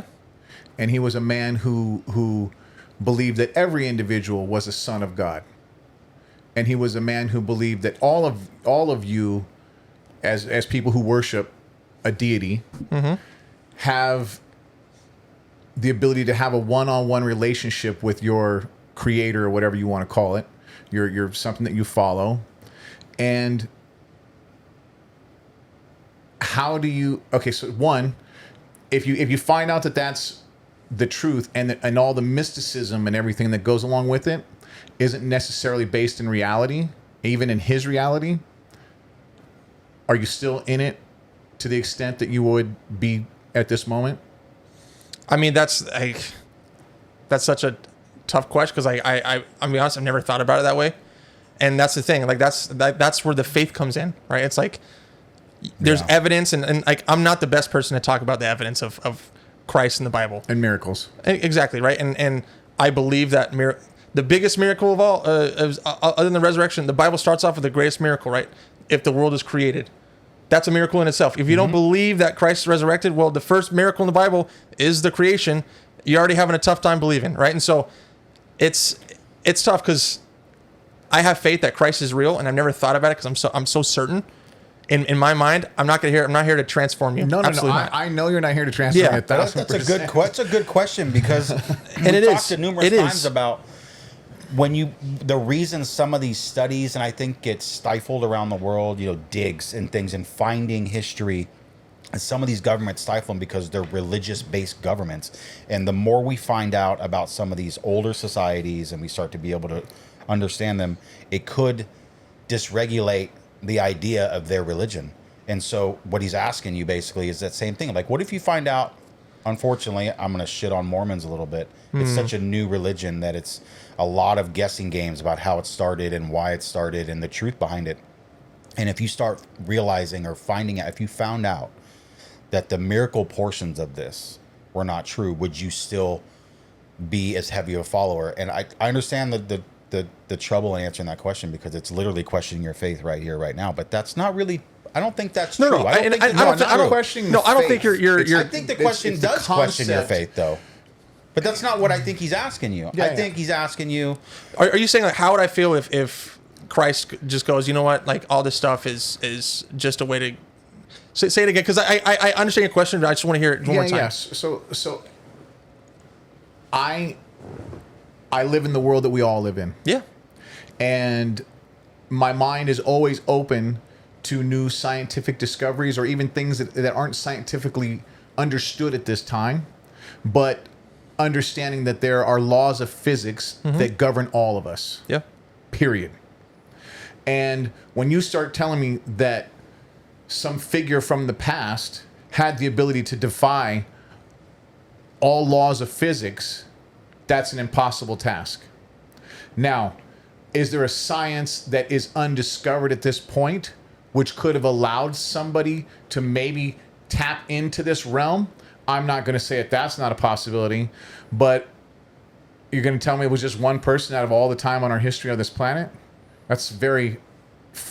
it's tough just if you don't bewildering already have a odds. faith, right? If you don't already have a faith that you were grown up and raised and taught from the start, it's hard to... I was taught all the same things that me you too. were No, of taught. course. I was Of course. at church every week Yeah. with my mom growing up. I was in Bible study as a kid. 14 years of Catholic school. Sunday school, all the whole nine. And it's funny, like people talk about how they call cemetery or seminary Bible cemetery because a lot of people who go through what you guys go through, 14 years of Catholic school and all this stuff, it dies out there and they just don't believe. So I get that, and it's such a big question, and it's like I think with me too is like logic. That's where I'm trying to go with this. Yeah, and what makes more sense to me is the big. Do you guys believe in the Big Bang Theory? Okay, Like, right? Yeah. Yeah. What makes To a more sense to me, certain the extent. Big Bang Theory or someone creating us, right? And if you look at the minute details, right? For example, if this world is created on the Big Bang Theory, everything exploded and aligned perfectly, right? If you stacked dimes from this Earth to the sun, right? And that takes however many trillions and trillions of dimes, and spray painted one dime red and the rest are normal, right? The odds of picking out that red dime are 1 in 10 trillion. Right. Those are the odds of the world being created by a Big Bang. So to me, that doesn't make any sense. So that's a miracle. Who's giving you those odds? Well, It's these. I saw an interview. I can send it to you. Of Okay. these scientists. I broke down the odds of everything aligning perfectly: the planets, the solar system, the Earth, how trees and animals and all this stuff. Right, this creation as a whole. Mm-hmm. Right. The odds of that being perfectly created for us to live on this world and be sustained and have food and everything being aligned is so tremendously like against all odds. It is, but it isn't. And the reason I will debate that is because at this point we have a pretty good understanding of what's out there around us in space. We have a pretty good understanding of how solar systems work, of how they work around a sun, how they work around a universe. I mean, not a universe, a galaxy. Yeah. We understand the different types of galaxies. We understand the different chemicals that create life. We understand the different elements that are in the universe. So when you start to understand all of that, now you can calculate that there is a possibility that there's not just this planet that has life on it or that at some point in time had life on it, that there's multiples across the universe. Or a different version of life. I mean, the dinosaur thing really plays in for me. Yeah. You know? So anyway, But but you brought up the logic idea. Yeah. So that's all it is for me. Yeah. And I love science because I don't think science contradicts the Bible or whatever. I think science help. Like in my opinion, science is just a way is the study of what the Lord created. That's how I see science. Okay. I think science doesn't have to be argued against Christianity or the Bible. I think they can coexist, right? And a lot of people are gonna probably not agree with that, but it's also like. What was I going to say? For one reason or another, Yeah. no matter what side you're on. Yeah, exactly, no and it's kidding. like it's such a big thing, and you make great points. I'm not saying you're wrong. I'm not saying you're wrong or right. Yeah. They're all great questions, and I think that at the end of the day, to me, what comes down is logic or faith, and I think the Creator and the Lord just makes a lot more sense to Okay. me personally. Yeah. Yeah. And But do you believe in the stars and the universe and science and everything? Yeah, okay, else? that's what I was gonna say. I think people look at the Bible just because it doesn't talk about the stars or other life doesn't mean the Lord didn't create it, right? And I think that's something you really got to sit and think about. Is like, just because there's no dinosaurs written in the Bible doesn't mean it wasn't created, right? And I think there's a story the Lord wanted us to hear.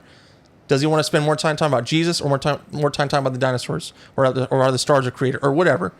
I think the Lord that I worship and serve is creative. He created the heaven and the earth in 6 days, rest on the seventh. That's what I believe. You don't literally believe that, though. I do literally believe that. Absolutely. Okay. And that doesn't go against your scientific knowledge? No. Okay. Not at all. Because I think science is a study of what the Lord created, right? And for us to, and that's fine.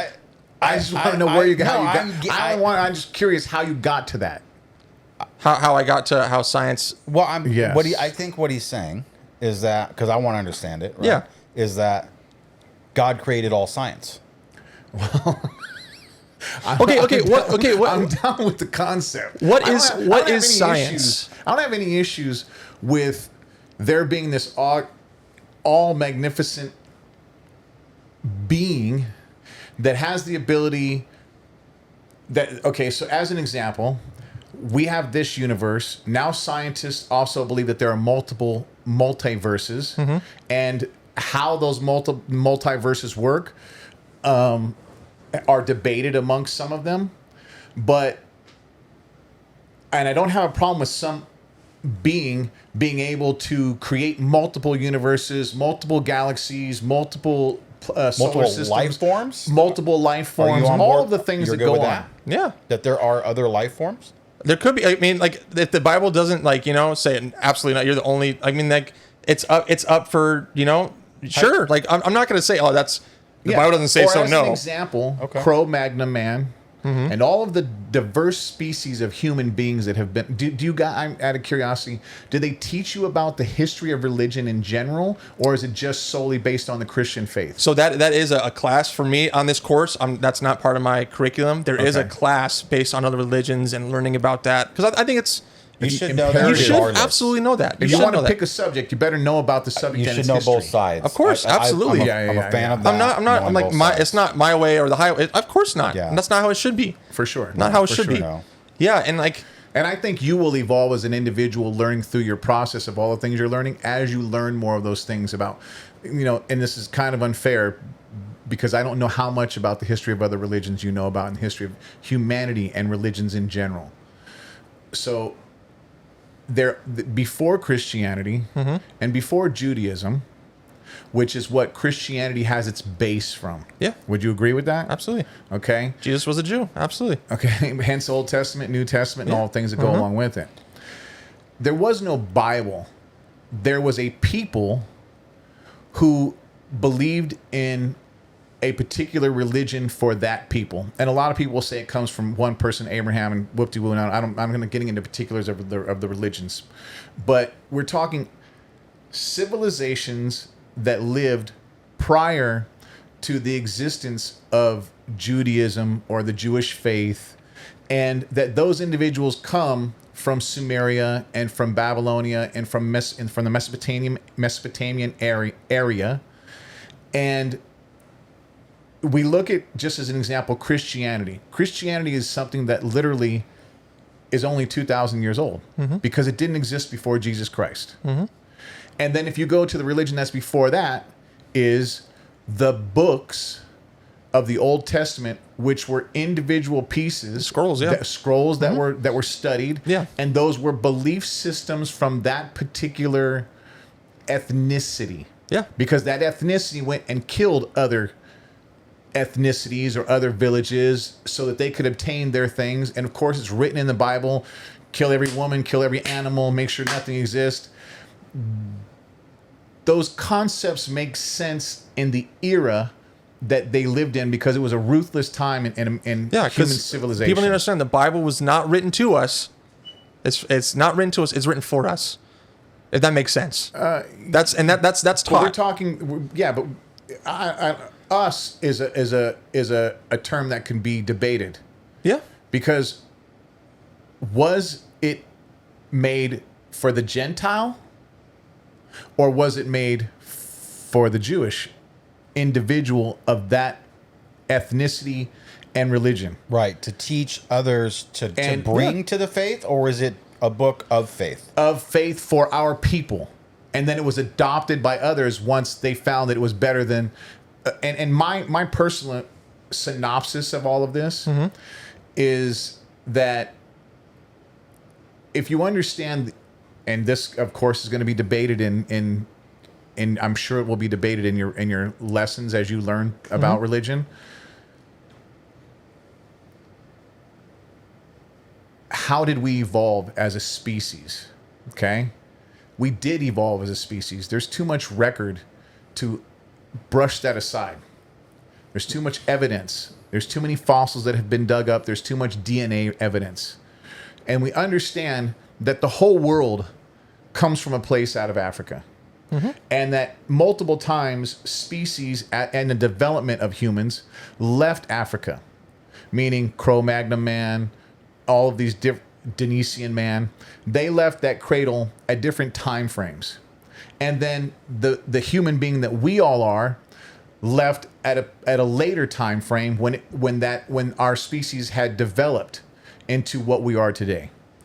And then religion in its earliest forms being shamanism, meaning we're a small village of people, we have 10 to 15 or 50 of us, and we have a shaman in our group who we look to when we need to worry about flooding, or we need to worry about surviving and getting food and subsistence, or bringing animals across our path, people are sick. or tracking animals, or being sick and healing somebody. And then the shaman, as society grows, our ability from changing from worrying about how am I going to survive today, how am I going to get my food, how am I going to stay safe against the animals, and how are we going to find shelter for the next day or two. And all those things that we develop, now we create cities, and we create the time to now, I no longer have to forage for food. I'm in a walled city. I don't have to worry about wild animals. I don't have to worry about somebody from the other village coming over and killing us, taking our women and taking our supplies. We've created trade and we create workforce the ability and things of to that sit nature. and think and ponder. And in pondering, we start to create different religions. And if you go back to the Sumerian religions, their religions with the Anunnaki and the different deities that they had prior to Judaism, prior to the whole concept of any Judaism faith at all, was never on this planet prior to this. These other religions have these deities, and it evolves. Well, my personal belief is that at some point, somebody got tired of all of these deities. And this one had this power, and this one had this power, and this one had this power. And somebody said, you know what? I'm going to show you what a real deity is. My deity isn't any of those. My deity runs all of those. And it changes from, the religious aspect of these are my gods for the wind or for the rain or for the weather or for the food, for the water. And I don't have to pray to each one of those. Now I can only pray to one God. It makes it a lot simpler on me. I don't have to pay tribute to this one, to that one, to that one. It's a I can pay commandment. tribute It's to a one commandment. God. Yeah, makes sense. Thou You know shalt what I not mean? worship other And gods. then as that religion grows and the people grow, the population of the Jewish people expands, because not everybody could have been where do we say the first Jewish individual comes from? They come from Samaria. They come from the Mediterranean. So, I don't think there's enough evidence at this point in our time to decipher the small pockets of individuals, because at this time period, there's people in India, there's people in the Americas, there's people in all over the world that are spread out. And each one of them have their own things that they think about, mostly shamanism, until they start to develop societies. And then those societies create the same example where now I can think and ponder these questions about the world, and I can start to imagine. And the human brain was just as creative then as it is now. Oh, yeah. For all the scripts and the screens that we write, and all the stories that we write, and all the things that we imagine. So the human brain is something that's an incredible machine. Very inquisitive. It's, Oh yeah, it's incredible. absolutely. Yeah. But to pinpoint a religion, and in our time frame, Muhammad, Jesus, and Yahshua, well, we'll just call him God. Yeshua? Yeah, but yeah, Yeshua. But Abraham, we'll call him the father of the religion. Those are the three people that started our modern religions that we understand in this time period. But prior to those three religions, there were hundreds and thousands of years of other people developing or having their own gods and their own, before these things even came into concept. This is factual evidence that's on this planet that you can go research. So for me, it's hard to reconcile that one of these three religions is the go-to end all. Yeah, no, that makes sense. You know what I'm saying? Of course. And if that's the case, how much validity should I put in one of these versus another one? The way I see it, and I want to, you make great points, absolutely. And I'm not the best person to defend Christianity and Jesus. This is a lot to put on you. No, of course. And you know what? I love it. I love this because, like I said, I'm not the best person. I'm 20, almost 26 years old. I've only been studying the Bible for a year and a half. For sure. I'm fairly new, right? And so there's... I think that's a perfect recipe, to be honest. Honestly. Yeah. I think someone who wants to get it, who... I don't want to downplay this in any way, who decides to make the next to take the next step in their faith, to do it at this age or to come in late, means that you've allowed other stuff to come into your brain. You've absorbed all this other stuff from society. You understand logic. You understand science. And to still allow the faith to be part of your driving force is good because, like he said, do you take another class to learn about other religions? It's important that you have all of it so you really can understand your faith and if it's really strong and why it's strong, right? So you don't have to be the best person. We just want to know what you think. No, of course. And that's such a great point. And like I said, there's Christianities who just don't want to listen and aren't open for conversation. Right. That's great. And you make great points and I'm not saying you're wrong, right? And that's where it all comes down to faith. All comes down to faith. I didn't want to say it. I know what the answer is. It's always the same answer. It's always the same answer. It's such a fun debate, but at the end of the day, no one will really know. It's all faith. But I the best evidence that I can come with right now, and it's not really evidence, it's logic. Jesus' ministry was only 300 miles wide, and we're still talking about him today. Like the impact that it has on this world and society. I really believe he was a revolutionary of religion. Okay. That's my take on and that makes sense. Yeah. And there's probably evidence that might say he was. And like, you know what I'm saying? I don't know what evidence you're talking about. That's something that I'm going to sit on and chew on and sure. And so, but never mind. I'm not going to say it. Like we all said, it all comes down to faith. And to me, what makes sense is Christ and being created. And, to me, that makes the most sense. And if I was more well prepared on evidence, I could probably give you better evidence. I'm sorry I can't now. No, that's all right. But that's okay. This is stuff that you can go take and now you can study on because you've been presented with it. That's what it's supposed to be about. Yes. Yeah. It's not my opinion or your opinion. It's like, okay, well, what do you think? Okay, let me read up on that and let me see what you're talking about. Same thing with you, and you know what I'm saying? Yeah. That's how it should be. Yes. Yeah, I just think the only thing that 1000%. all religion has missed the mark is being that there's only one thing that is the all, right? It's just go ahead. That's the only thing that I think they missed the mark on. I think that all the teachings and many of the religions, and I don't study religions, and from whatever to whatever, dude, all the way to the most recent one, which would be Mormonism, from what I understand, all the way back to before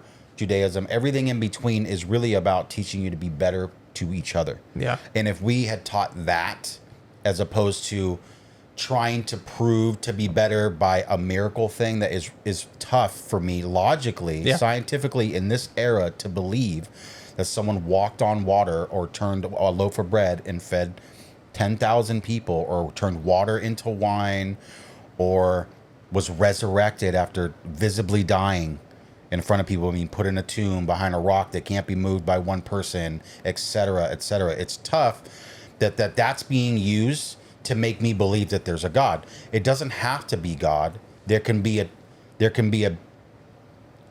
a teaching base that we need that doesn't have to revolve around something that you have to believe in. It's something that we can do, something that's tangible, which is to be good to each other and to teach each other. That is what I think the Bible is, and what I think the Quran is, and Hinduism and Buddhism and all these other teachings. It's really about that one thing. Yeah. It's about being better. And we've been talking a lot. At its essence, it really is. At its essence, it really yeah. is. And I think I love manipulated. that part. Yeah. Yeah. And I think the tough pill to swallow, like especially on my end as Christ, and I think every religion has an end goal, which is get to heaven, like their version of heaven. Yes. But I could be absolutely wrong, but I'm pretty sure Christ is the only one that says you can get to heaven because of me, right?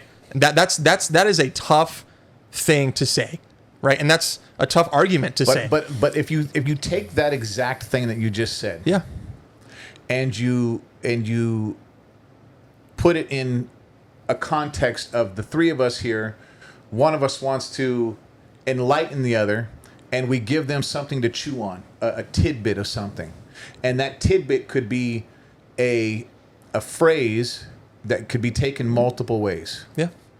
And when you say say the phrase that you said again, Well, no one can get to the Father except through me, which is except Christ. through me. Yeah. Okay, Yeah. and that was he answered that when he was hit with a question. Am I correct in that? Yeah, I believe so. And so if I was a revolutionary religious person, I was trying to change the minds of the people around me to understand that there is a different way to understand your relationship with God. And I'm the one who's teaching you this. I could make a statement like that and let you ponder on it, but in reality, what I'm saying is I'm trying to give you a new avenue to think about religion and your relationship with your God. And I'm the one who's telling it to you. Yeah. Not necessarily that you have to come to me to get to him, because that wasn't what he was about. He was about you having a relationship with your God, not through Jesus. He was saying that I'm the one fool telling you to do this. Yeah. Now take what I'm telling you and go exercise that. Is that possible that he could have been saying that? Well, then you can also debate, well, if you believe Jesus is God. Well, then, correct, because that he never said he was God. No, he did multiple. There's verses multiple times. Okay. He didn't say I am God. Correct. Right. He did not say those words. Correct. God, because right? it's not. He was trying to get people to think. But he did reference and say that he was. He didn't say the words I am God, but he did reference that he was God in human form. Okay. Absolutely. And we also understand that these are people who are writing about him after his death. And how much of this conversation will, and according to the theologians and the people who study this, there's actually only one or two people who could have actually known Jesus and written later on in their life about these things. And how many things do we interpret differently than what actually happened? No, absolutely. You know what I'm saying? Yeah. Just human Misinterpretation frailty of us. is huge. Yes. Huge. And if I emotionally, when somebody spoke something and I emotionally was so engaged in it, I could take what they said and transform it into what I was imagining and I was feeling at the time. That statement gave me such a feeling. This is what that statement was said.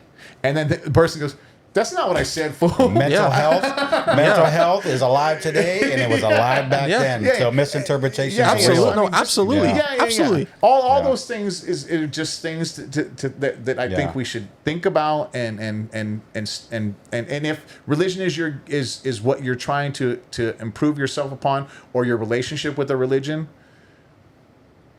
think about it in a logical form. Bottom line, Don't be shitty. don't be shitty. Yeah. That's the bottom Yeah. line. And I don't wanna- be shitty about it. If you're talking to somebody else about their religion or your points to them, accept it all and accept that we have the ability to be good people. And if you treat people good, these are good things from the Bible. Yeah. Treat thy neighbor how you want to be treated. Yeah, of course. You know what I mean? Yeah. All those things they're things that made sense. Yeah. And if we didn't write them down and we didn't transfer those to the next generation, they wouldn't have the benefit of our life lived experiences in telling them that. You know what I mean? Yeah. But before we move on, there was something that you said about religions, and it brought to mind this guy Irvin Finkelstein, who is one of the world's leading authorities on the Sumerian culture and all of the whole Mesopotamian area, and he's an expert on I can't even say that word either. The writing that they wrote little things. You don't have on a new tablets. word for me today? You have a new word every time this guy comes out with some new word that I've never heard. And I go, what did you just say? Cuneiform writing. Yeah, accoutrements. You know what accoutrements are, right? No. And you worked in the restaurant industry. Well, not everybody knows. Yeah, that's true. Maybe chef. maybe it's more like a franchise restaurant. It's a French term, and it's the sides that go with your food. And in culinary school, since French is the main meaning factor, accoutrements are your sides. We were restaurant porns, dude. We had fries and tater tots, man. Accoutrement. You want fries, dude, vegetables, if I said accoutrement in the kitchen, I'm being slapped, dude. We serve burgers and steak. Ain't no accoutrement over here. Oh, I didn't know that. Shit. That's okay. Yeah. You know, a little tidbit. Yeah. I'm gonna drive to McDonald's and be like, yeah, where's my accoutrement? With my accoutrements. Spit my food. Producer, I have Dude, your I make ticket $12 an hour, man. What are you doing? Yeah.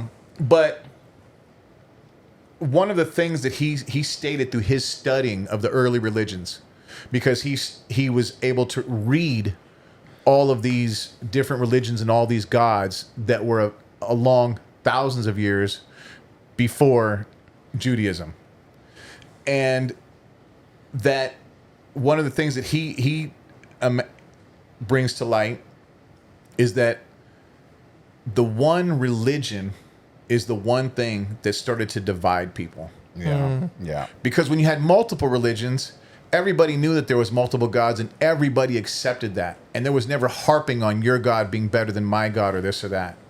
But the moment we create the one God, and I don't want to interrupt, but I want to throw in some of my issue with. If it's funny, bring it. It's not. It's not. It's more like the humbleness of it isn't there for me, even though it's taught, even though it's turn the other cheek. It's judgment when you turn your cheek. Dude, judgment is. I'm crucial. sorry, and again, No. You know what's. Go ahead. Go. No, I want And it you. didn't have to do with religion.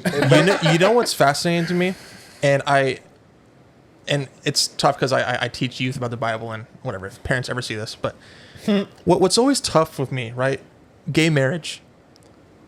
It's and I was just thinking about this the other day. It's so fascinating how Christians focus on that, but they don't focus on people who judge. Focus on people who go against other things in the Bible that they're not supposed to do, but they focus on gay marriage. I'm not gonna get into that because whatever. But it's like that's not what we're supposed to be doing. No. You call out gay marriage and people who are in gay relationships, but you don't call out people who are judging. Yes. You're doing the exact same thing that you're not supposed to be doing. Christ says, do not point out someone's splinter in their eye when you have a log coming out of yours. Yeah. You're a hypocrite. Don't throw stones when you live in a glass house. Right, Exactly. Man, I mean, right? And it's like, and that's where I think when people see Christianity, like, oh, they're crazy. Yeah, they're crazy. All of them are, bro. Oh, I know. It sucks to Absolutely. say It doesn't matter. Absolutely. And it's And just people in general are crazy. human Don't even have to nature. have religion Human anymore. nature. Humans are. I'm broken. We're all broken. Yes, And it's yes. just like, it's you're stepping on eggshell. It's such a longer conversation than what we have. But that's good that you evolving into something more you're current. thinking about those things, you know? Applying what your faith is to current life makes more sense, because the argument always has been that the Bible is written way back when, and it applies to then. It does apply to them in a lot of the things that they do. It's based around what their lived experiences are, and the Roman government that's running their life and suppressing them. All these You things could matter say the same when thing you're reading it. about the Declaration of Independence, when it was written and how it's written and what was written in there, and that the gun talk, the right to bear arms and whatnot. Well, some of the points that are made on anti-gun rights is that these were the days when we were rebelling against another place across the waters, Well, not just and that, to but you carry had wild arms animals that you had to have guns in your house and to protect. You know what I mean? And so it applied then. Does it necessarily really apply today? And I'm a gun rights advocate, absolutely. But I also can be on board with the fact that doesn't really apply today in the same way that it was written. So and it's that's the why I same said idea earlier with the Bible was written for us, not to us, not to our culture. okay. Not Now that makes more to sense to me. our society. It's like No. it's the Bible is so vulgar. It's like the Old Testament is crazy, bro. right? Like I was just reading the story of Noah's Ark, right? And Noah gets drunk after the flood. His son rapes him. Yes.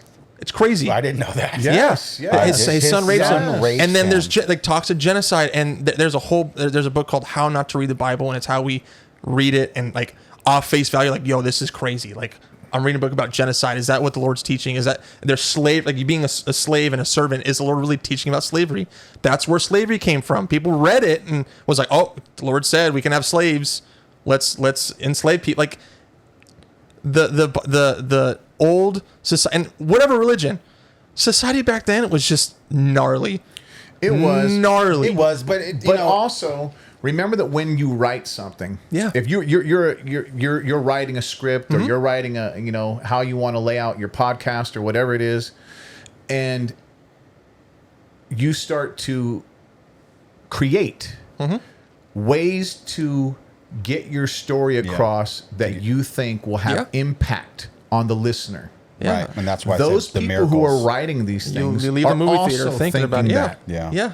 They're thinking about how can I get the most bang for my buck when I write this story and influence these people the most with what I say right now. So, in conjunction with some crazy ideas and some, barbarianism type mentality that a lot of societies had at that time period in history, with somebody needing to be creative to get the point across, to get you to think about this. Yeah. And, for all the folks, just a slight thing on people that are gay. Gay people have been on this planet since humans have been in existence. Yeah, it's not new. It's not new. No. It's not a religion thing. It's not a mental thing. It's the way that they're born and the way I'm born. I'm born, I like women. They're born, they like men. But now that, and I can kill all that. Because I don't want to debate it. No, this isn't a 50 years. No, it's been since the start of it all. Of course. Yes. Of course. And for the people, and again, that's the hypocrites of the people of a religion who want to judge somebody and mock them. The Muslim faith, to me, is the worst perpetrator of this one. This is like their Achilles heel and their whole thing. That just wipe them out. If you're gay, kill them. What kind of answer is that? That's just one of the most horrendous. And that's where it comes down to that miss the mark, where it's like not being humble and yours is the only one, and therefore, if you're not on mine, you're against me. And it's created holy wars. It still runs holy wars. All the Middle East stuff is based on that. I don't care what it's in the media. That's what it's about, dude. The history of what's been going on there and the fights and the other stuff is just noise and missing the mark about it being humble, right? The judgment thing and that yours is the only is where we're not listening to each other and where we create adverse thoughts and war, and I hate and manipulation. all of that part of it, and the Of manipulation, course. And I do too. and to use it as a guise to hurt others, whether it be Catholic ministers molesting children, or Muslim faith blowing up buildings, or fill in the blank. Like that is where we're missing the mark, and I don't have a problem with that. There's something out there that may have created all of this. I don't necessarily have an issue with that being true. It really comes down to interpretation of that. People have ruined religion, not God. No, I know, and I'm on your 100% on your page. That it's awful. Yeah. People would use religion as an excuse because, number one, it's hard to debate, but you know what I'm saying? It's like the Crusades, slavery, Muslims, and all this stuff. It's just like religion as a word and a system is awful. Yeah. When humans get their hands on stuff and they have that much power. Yeah. It's awful. It's awful. It turns to crap. Yeah. And it's funny, when we talk about Mormonism, it's funny because I don't know if you guys knew this, you probably do, but they had to change their doctrine in the civil rights era, the civil rights movement. You know why? It's because Mormons believe that black people were put on Earth because of aliens. And I'm not even joking. But ever since the civil rights movement, they had to take it out of their doctrine, take it out of what they believe. So There's just crazy. People are just crazy. Yeah. And the crazy thing is, this thing was just created in the 1800s. Yeah. Yeah. It just, a lot of the stuff devalues what people believe to be true and to teach and to use to make other lives better, whatnot. I mean, I'm kind of using some broad terms, and that's the issue that I have. No, with and religion. that's a great issue to have, and I 100%. I wish more people had that mind. Like, I get it, Yeah. I just. and I get it. Yeah, I mean, we could probably get off the subject, but Yeah, I think yeah. of what it just comes I'm down over the to subject. is that I don't But necessarily. it's not, I'm glad that you're going to school. Keep Yeah. learning. Yeah. Keep developing. Well, I mean, these conversations are amazing to have. yes. because it's not yes. necessarily a bad thing. No, it's not. I It's don't have great. a problem with the overtone of be good to That's each why other. America's in it. I'm gonna go into it. You guys ready? Let's do I'm it. ready. Let's do it. Let's do it. When you talk about Muslims and people blowing up buildings because you're gay, I'm so sick and tired of people complaining that this country is the worst. And if you're gay, you want to move. I promise you, you move to another country, you're getting slaughtered. Yeah, dude. Mm-hmm. Yeah. You have the greatest freedom, and this country is not the best. We have problems. Everyone has problems, but we can talk about it. Yeah. Other countries, you can't talk about it. You can Yeah. talk shit about the president on camera and not get killed. You go to another, under a another dictatorship. country, Putin, Dude. you're toast. Go do that to what's my man MB that's running Saudi Arabia. Okay, yeah. I forgot his name, but I know what you're talking about. It'll come to me in a second. But go talk shit to him when he's walking and touring something and see what happens to you. Go to a award show, be like, we live in a dictatorship on live television. You'll get shot the next day. Yeah. Come on. It's so Disappeared, suicided. stupid. So Yeah, dumb. dude, it's a good place. And you Yes. know what? That's a really good segue into some of the ICE things that are happening right now. I want to talk about this most recent shooting. yeah. Yeah. Not to just abruptly cut the religion thing, but I have a blind backing for the badge.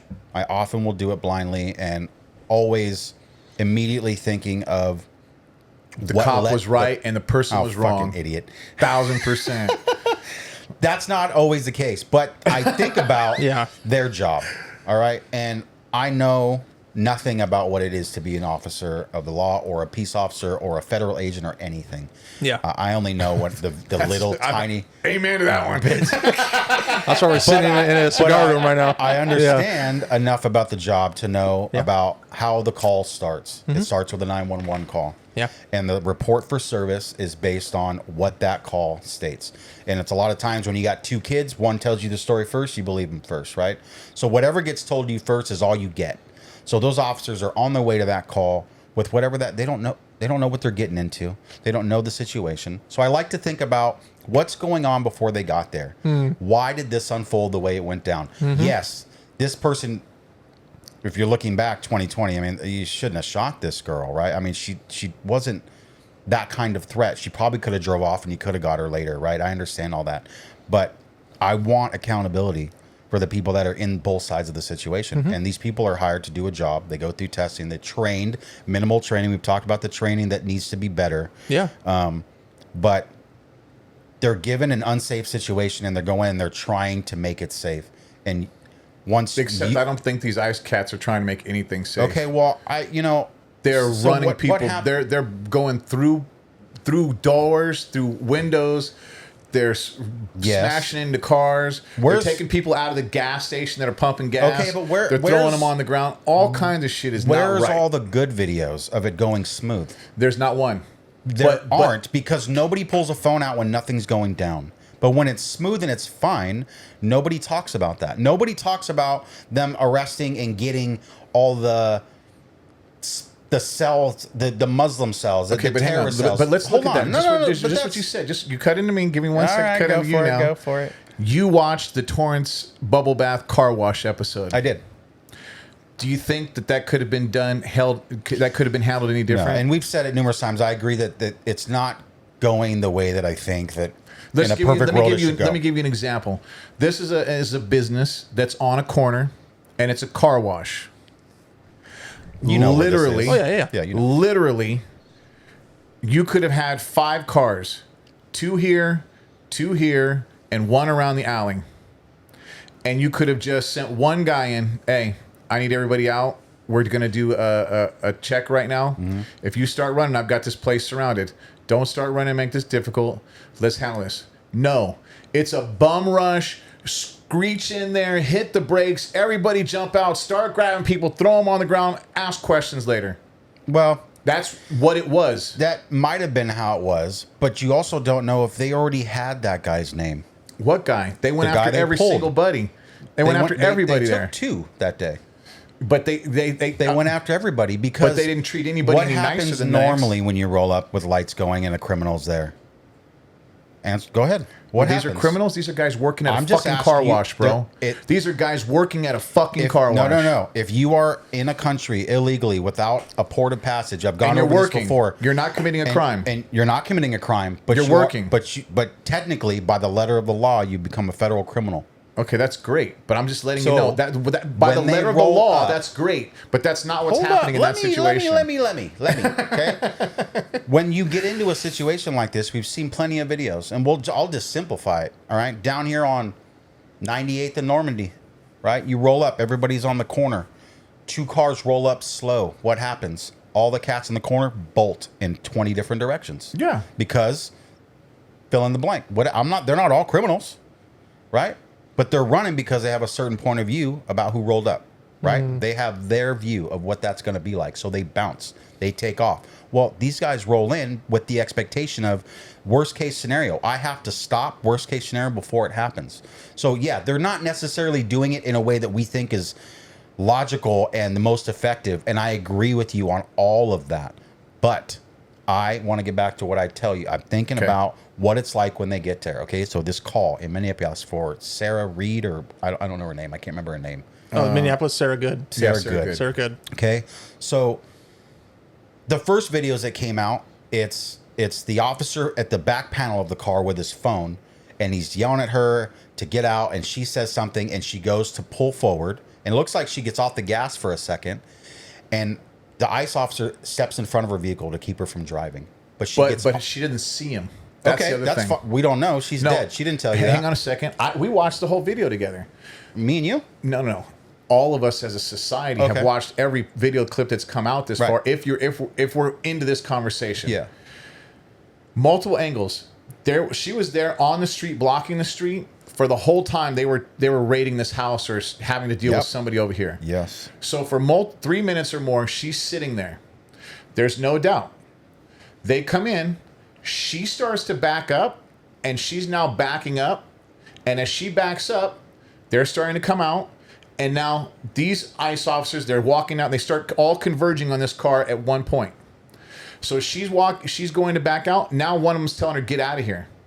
So this is the other thing that's going on. And this has been reported by multiple people that the instructions that they're given are frantic and all over the place. They're that different. one cop is saying, get out of here. You don't want to be here. And the other cop is saying, kill the engine, get out of the car. No. Which one do you listen to at what time in the 15 seconds that you're dealing with this conversation? Okay. But she backs up. Then she's waving to him. Go. Well, then the one cop says, get out of here. So she starts to pull out. Now, when she pulls out, one car has already left her or pulled around her and is in front of her. And then as she's talking with this guy who gets out of the car behind her, she's telling him, I'm not here to mess with you. Get out. Do what you got to do. I'm not here to do anything to you or anything. So he tells her to get out of here. So as she's talking to him, she goes, I'm trying to get out of here. She starts to go this way. Well, she doesn't see that this is my personal, this hasn't been reported. This is what I've watched, I've observed. Yeah. Is that now that other car's in front of her, well, that guy gets out of his car and he's starting to come around the front of her car. Why are you flipping me off? And as he's coming around the front of her car, that guy tells her to get out of here. Well, now he goes to grab the wheel. And as he goes to grab the wheel, she's like, no. And then that other cop's in front of her. So, one, I don't believe that she saw him, is what I see from all the footage and everything that I've seen so far. And two, yes, you could say she should have just let the cop pull her out of the car and do whatever he wanted to her. But if you haven't done anything wrong, except for watch them do what they've been doing to every neighborhood coming through your city or wherever you're at, and you're pissed off about the tactics that are being done in your society, I think you have a right to bitch about that. I think you have a right to complain about that in this society that we live in. In the greatest country we live, where The greatest country that we live in. Of course, yeah. Okay? All those things have to be true if that's the country that we live in. And then you're not physically doing anything. You're not doing anything. At some point, easily, one cop car could have pulled right in front of her car, and the other cop car could have pulled right behind her car and sandwich her in. And she has a choice at that point. Ram these two cop cars and become a criminal, or sit there and deal with whatever they're going to do to you. Okay. All right. Are you ready now? Done. All right. So all of that makes sense, and all of that is true Yeah. to me. Okay. So here's what I watched. Okay. Okay. Yeah, because it's all perspective. It is perspective. It is. She was there earlier than just the first 30 seconds of that video. For sure. She was the whole time. She was impeding traffic. How did she was impeding traffic? She was impeding traffic. She blocked the street and was impeding what they were doing, not just with her voice, with the other people with their whistles and whatnot. She was physically stopping agents. Wait, so she was a protester, right? Yeah. No. Yeah. She wasn't protesting. Well, she was protesting there. Okay.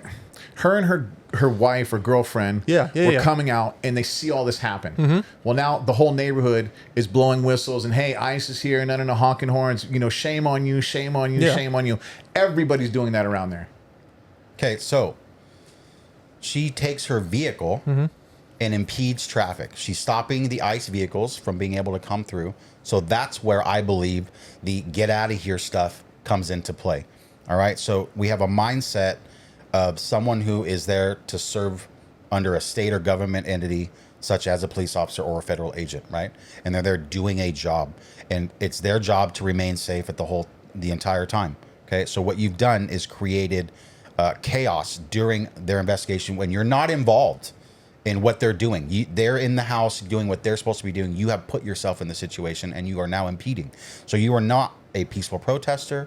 You're not a bystander. You have put yourself into the situation, and it made it unsafe for the other agents, right? So now they're asking her to leave, right? It's loud. People are saying all these things, and it's getting chaotic, and you have other agents watching other people to keep the other agents safe. That's what they're trained to do, and we all understand that in our society, that when a police officer is busy arresting somebody, someone could jump on them and attack them. They want to keep people away. Correct. Your job is, when you get pulled over, is to make sure the officer feels safe. You don't want your gun pointed at you, right? So make them feel safe. Be intelligent, right? Correct. So what she's done is she's went from a bystander and somebody peaceful to someone who is questionable, right? I would agree with So they questionable. all now have this while they're watching her. They have changed from peaceful to questionable. So now she's being told to leave, but she's not leaving, right? She's not doing what they asked her to do. She was doing No, what she she asked. was not. Okay. No. She was Okay. not. Because if she was... Did you, when you watched the 3-minute video... No. I'm just telling you what all transpired, and then you can ask me questions. I listen to your whole goddamn story. Okay, my bad. So they got this whole thing going on, right? And so now, yeah, maybe they're telling her to go, and maybe at the same time you have the next guy walking up to her, and he's done with this bullshit. Now you're getting out of the car. Now you didn't want to listen, and now it's over. We've all, more or less, some of us have been in situations where if you're going to listen to the officer, you might get to go home that day. But if you want to run the mouth, then you're getting in the car, right? That's the law of I forget the term I'm trying to find, but the law of someone being above you at what's it called? Hierarchy? Not a hierarchy. It's come on, Colton. Daddy? Come on. Yeah, sure. Daddy. So daddy. There he is. Daddy in that situation is telling you to be good. And if you are good, then maybe you'll get ice cream. Right. Yeah. But if you're not good, you're going to bed. Yeah. Okay. So she wasn't listening. She wasn't doing what she's already breaking the fucking law, the traffic laws. Okay. Not a reason to get shot.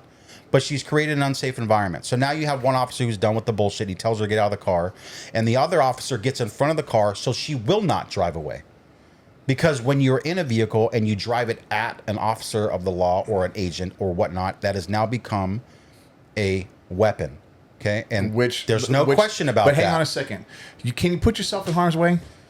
Step in front of the vehicle? You can. But that's their job. You've seen it time and time again. It's to not step the in smartest front of the tactic. vehicle. It's not. But there's an understanding in social society that you know that if you drive at me, you have now put yourself in a situation where you might get blasted, because we've all seen it and we all understand what that means. So she did it. And I don't think that she aimed at him. I've had other people say you can see her wheels turn, you can see her get off the brakes, that she's headed towards him, she hits the gas. Maybe she's freaking out. All the guns are pointing at her. There's no question about that. But the accountability of what she was doing leading up to that moment that put her in a situation to be pulled from the car. When a federal agent tells me to get out of the car, do you think I'm going to drive? I'm going to stop the car. Yeah, so that argument can be made. Do I think she wanted to kill that guy? No. Do I think she should have got shot? No. But let's have some accountability for the situation that she put all those agents in. I don't care if she agreed with why they're there or not. That's what she did. So that's how I feel about the situation. I don't think she tried to run this guy over, but she got on the gas, dude. And the guy was there, and she didn't get off the gas necessarily. It's 1.5 seconds worth of thought process to go down, where you don't get to make a decision. They make a decision for you. But she pulled forward at an officer, at a federal agent, in a car who was feet away. There's no time for them to decide if she was going to stop. And there was already another car in front of her, dude. Watch the video. There's 2 cars there. There's one next to her, and there's another agent's car that comes around her before the agent approaches her. That's what I said. So the cars are already there. Where is she going? Okay, so hang on a Who second. Who is she driving towards? If you watch the long video, because you didn't see this in the first one, in the 3-minute video that they showed, that the Justice Department put out, it shows as they're all coming down the street, she backs into the curb to get out of their way. Another officer comes up the side of her and tells her to get out of here. And then she starts to pull out. That one car had already went around where she was on the curb right here. So here's the street going this way. She had backed into this space. They told her to get out. So she goes out. This cop had already, the SUV had already came in front of her here. And maybe she has started to pull out. It's a 4-door car that pulls around too. It's like gray or green or something like that. It's like a Ford. See, that's perception, because I thought Taurus it was white or some shit. Yeah, but it's another car that pulls out front. So Yeah. I just, a lot of the rhetoric that's going around is just misguided. I just don't. I think that what happened is unfortunate, but Yeah. you want to weigh in? You're pretty. Well, yeah, quiet no, over that. I just, you guys obviously make great points, and I think it's hard to judge a situation from an iPhone screen because we're watching it all through a camera. We don't know what the ice, like for example, right? Let's go back to that Torrance car wash situation real quick, or wherever, right? You don't know what the phone call was to those ICE agents. Like, what if they got called saying these guys have weapons going there crazy, right? And I'm not saying, like, I'm just saying, like, that's just an example, right? It's like, I like to look at situations from both sides too. And so, like you said also, it's such a high intensity situation. It's easy to look at it from our perspective because we're sitting on a couch, looking at our phone, like, oh, we're thinking smarter because we're not in that situation. It's 1000%. It's less intensity. 1000%. It's easier to make a decision when you're calm-minded. Now, you can also say, well, you should be trained as a police officer, as an ICE agent, as someone with a gun. You need to handle a situation like that way better. Yes. You can look at the situation and be like, this training is awful. Like you said also, this guy's saying you can leave. This guy's saying stop. This person has a gun. No one's on the same page. Now you can also see there's different sides. You can also say, well, the person who shot Miss Good didn't hear the other officer say you can leave. He probably thinks, oh, this car's coming at me. I got to think quickly. All of those things could be true. And that's what sucks about it. This situation. Yes. It's like, and if you politically have an agenda or a side, you're gonna push one way or the other. 1000%. And that's where it gets disgusting. Yeah. It's like if you hate ICE agents, you're gonna push like these guys are criminals. If you like ICE agents and what they're doing, you're like, well, this is a weapon. It's like someone died, someone shot someone. That sucks. Like there's no winning an argument here. Someone lost their life. Yeah. No matter if they deserved it or not, I don't think anyone deserves to lose a life. That's not for me to decide. But it's like, for me, I see it both ways. I do. I tend to have a little bit more leeway with law enforcement, right? My dad was in law enforcement and his business and growing up and all that stuff. I was taught if a police officer it pulls you over, you just listen. You shut up and listen. That's what I was taught. That's how I was taught. Some people aren't taught that way. That's their life. That's whatever. Yeah. Everyone has a different perspective, different reason. It reminds me similar. I don't know if you guys remember in 2017, we were practicing for baseball, and it was a high-speed pursuit, and it pulled into the Chevron on Cabrillo and Sepulveda. Yes. An elder lady drove at a cop. They lit her up. I remember this vividly. I was in center field at practice. It was a Halloween game. I'm dressed as a girl. Swear to God. and I'm playing center field. We're doing it's on Halloween day, little scrimmage. The cop, the car drives on Cabrillo behind Torrance Park. 5 cops are chasing her.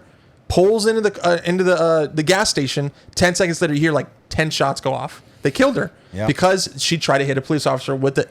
It's a deadly weapon at that point. Yeah. It is. That's where also I see like, is she? We don't know.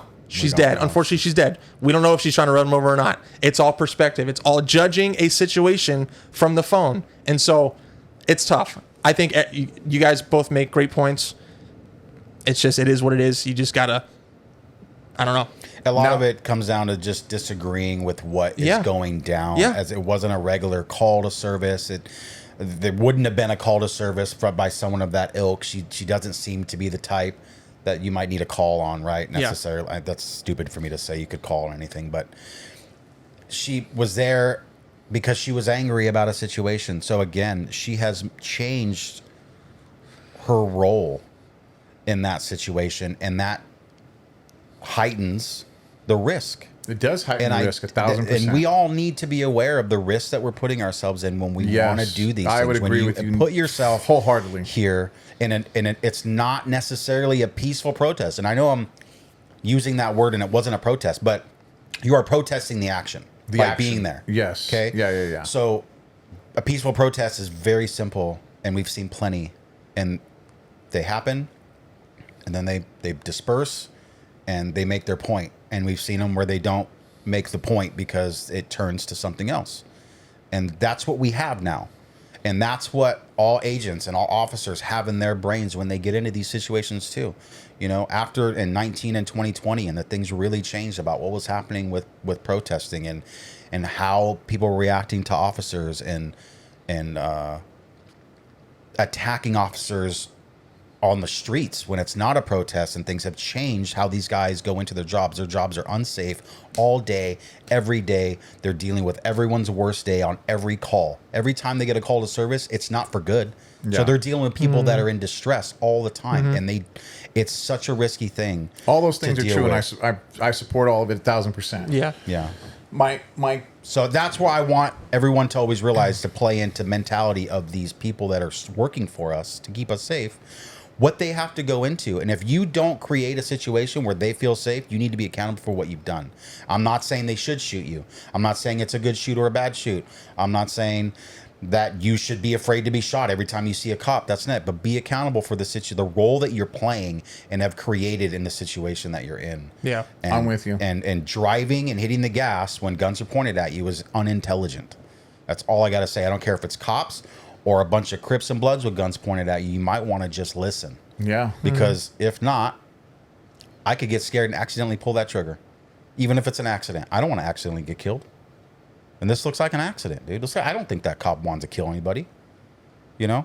I think at that point it might be instinct or just nerves. Fear of death. He's got a gun or a car pointed at him that's moving, that's 2 to 3 feet away. Yeah. He needs to stop his threat. Yeah, I don't have insight to any of that part. I just know that the situation is horrible. The situation should not have happened. And now let's take a bird's eye view of everything going on with what our country is going through right now. If we were to look at, let's throw it out there. If we were to look at Saudi Arabia or Germany. Let's go back to Germany because they did so much crazy shit in the past. Let's use them as what do they do as a stepping point. Okay. Poor Germans. Poor Germans, misunderstood. Seriously. When Hitler's political party came into power, or even when they were on their way to power, but really once they were in power, and they wanted to eliminate the Jews from their society. They were immigrants in a lot of cases, and a lot of cases they weren't immigrants. They were people who were born in Germany, who spoke German, who thought they were German, who had no other way of understanding life than being a German. But because a particular part of their society deemed them unworthy of living in their society, they were then hunted. They were then gathered up. They were then treated poorly. They were then labeled. They were then put somewhere, either exiled or put in a camp. It kind of looks like what's going on right now. We are determining, every time I see somebody argue with the police officer, when the police officer is asking them for, not a police officer, they're usually ICE agents or they're border patrol agents when we have the border checks between states. And I watch them ask these people, are you an American citizen? And the person looks just like you and I and speaks just like you and I. And they're offended that they're being asked that, or it's just, why am I being asked that?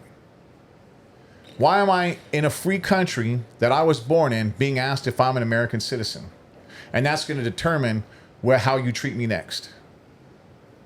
I don't know if it's how you get treated necessarily as to pose what the next step is. Now, I'm going to throw it out there. I mean, what's happening now, conjecture, right? My own personal thoughts, is that it is the world of the country of opportunity, okay? And it's also the country that was created by immigrants, okay? And then we came and took the land from the natives, right? So we're all immigrants.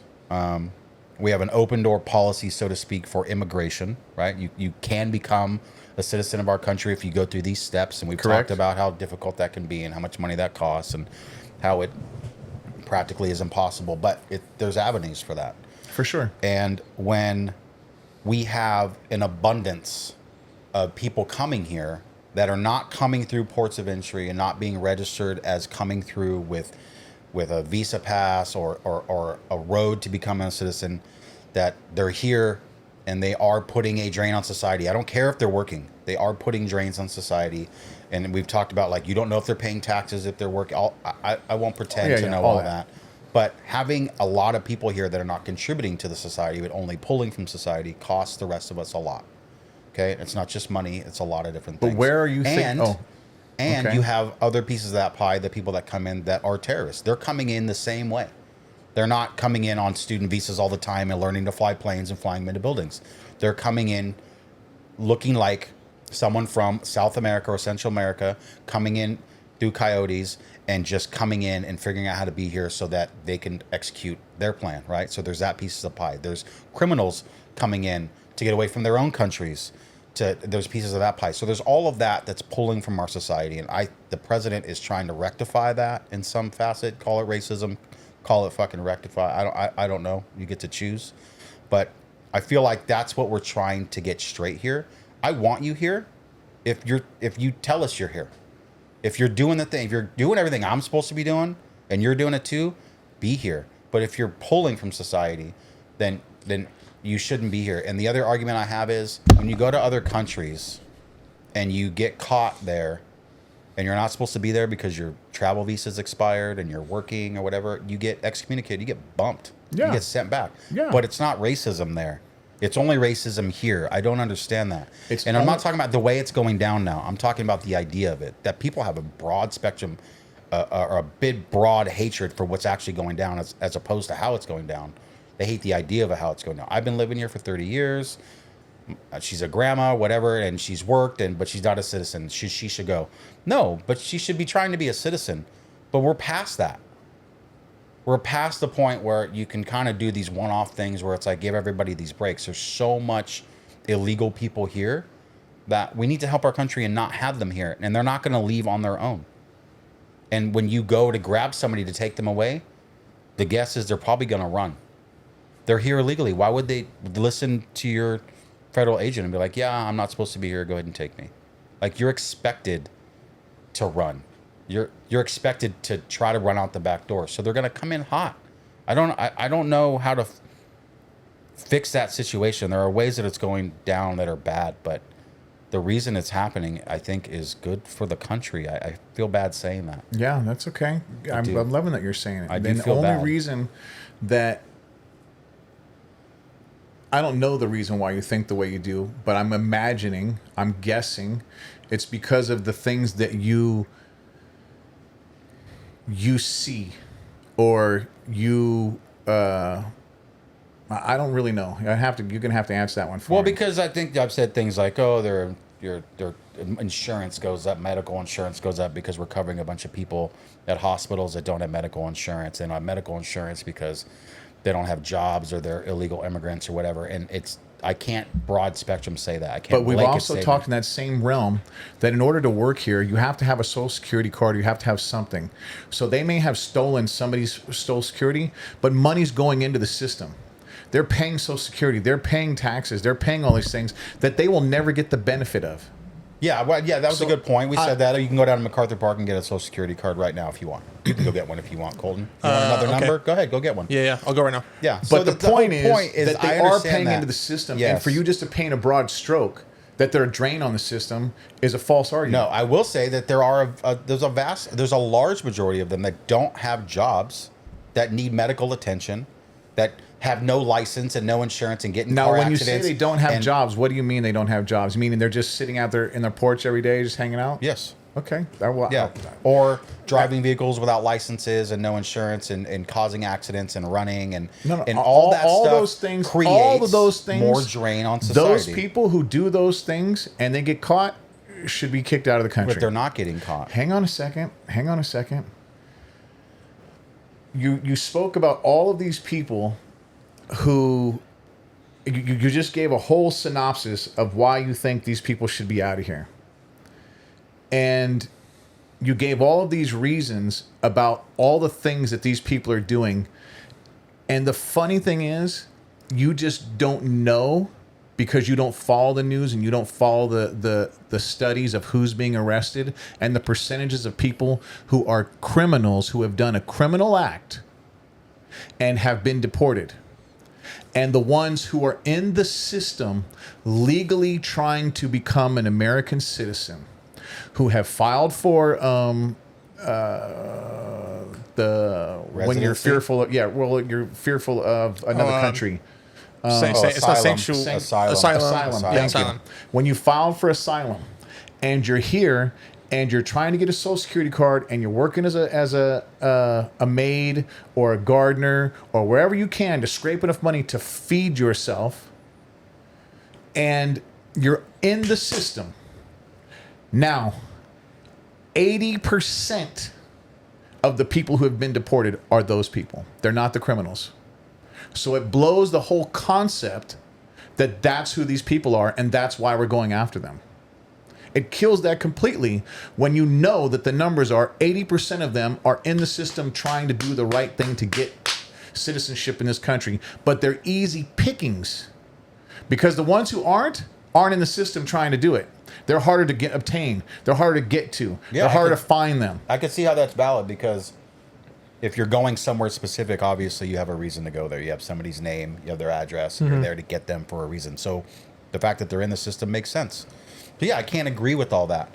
But the other 20%, then go for it. I'm down. Get those 20% out of here. I agree with you wholeheartedly. yeah. So that's why not I what's think- happening. But that's the That's whole not point. what's I agree unfolding. with the idea of what's going down. That's Okay, my for sure. point.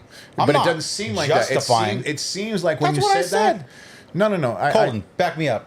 He did say that. He did? He did. Okay, cool. The concept on paper is great. The execution is terrible. Yes. I think that's what you're trying to say, and Yeah, that's what you're it trying to is. defend. It is. Okay. It is. Yeah, And I'm we've down. agreed on that before. And Yeah. I think the idea of it is legit. I just don't love how it's going down or the people that are getting picked. I mean, it's really tough to just go get the ones that really are not supposed to be here and have not made any moves. I get that. So I don't know what the order is. You know, we do have a friend of a friend who's an ICE agent who came in and we didn't get to finish the interview. Yeah, that's a bummer. I've spoken to that friend about that guy coming back, and he said, you know, he's really busy right now. He's out there. He's been to Cuba. He's been in Texas. He was in Minnesota? He's been in Minnesota. He was in Minnesota now. Crazy. So when he gets back in March, I'm going to reach out to my buddy and ask that guy to come back. So we're gonna hopefully get some really good stuff from him. Hopefully some candid information. But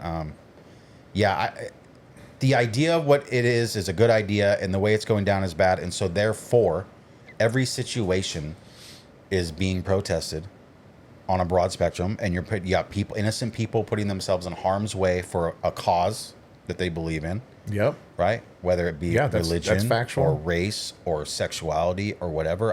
That's what our country's for. But we need to be better as protesters. We need to be better as people that want to fight our system and do it the way that keeps us all safer. And I don't care what's right or what's wrong. It's what's actually fucking going down. That's some good information. That's solid advice right there. And it comes down to accountability. Now, be accountable for the situation that you put yourself in. Does it suck that we have to think that way? Yes. Yeah. And is that a free society? It could be debated back and forth. Yeah. You know? Yeah, I can agree with that. I don't know. Yeah. But we live here in this until somebody tells me, proves to me there's a better spot. I'm sticking to this crazy place. Yeah. Yeah. Yeah, I agree. No matter how crazy it is, it's still the best in a way. That's also how you see it, you know? So straight up. It's crazy, man. This world is nuts. Yeah. Don't be shitty. Have you Don't gotten be to shitty, dude. travel to other countries? Not in a long time. I mean, I haven't been. Mexico's probably the only like most recent one, and that was a while ago. But I haven't traveled in a long time outside of the country. I just noticed that when I go to the countries, I appreciate them for what they are. Yeah. But I'm always thankful when I come back to this one. Yeah. Yeah. Absolutely. Absolutely. Yeah, like Yeah. you said, everybody has their problems. We're all broken. Every government, state agency controls their countries in their different ways. This And one, okay. So let me some ask things that we like that they get, we want, but there's lots that we have that they don't get that they want, and you can't make everybody happy. No, you never can. That's facts. As a young person, and I wouldn't ask this of everybody your age, because I don't think when I was young, I didn't give a shit. I didn't care what was going on in society. No. I was out living my life. I was the abundance of the world. Things in my world were here now, and whatever was going on, you weren't in my realm, and you weren't in the picture, and you were, you were a side thought. 100, exactly.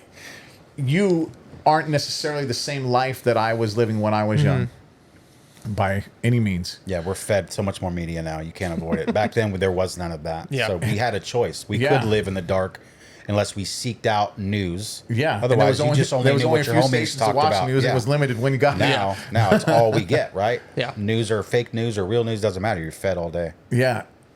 What do you think as a young person about some of the things that we're experiencing right now? Do you think, I mean, I guess there's so many ways that we could go about how our government's being ran, our politicians, our political people that we put in these spots, our corporations, and being somebody of faith. What do you think?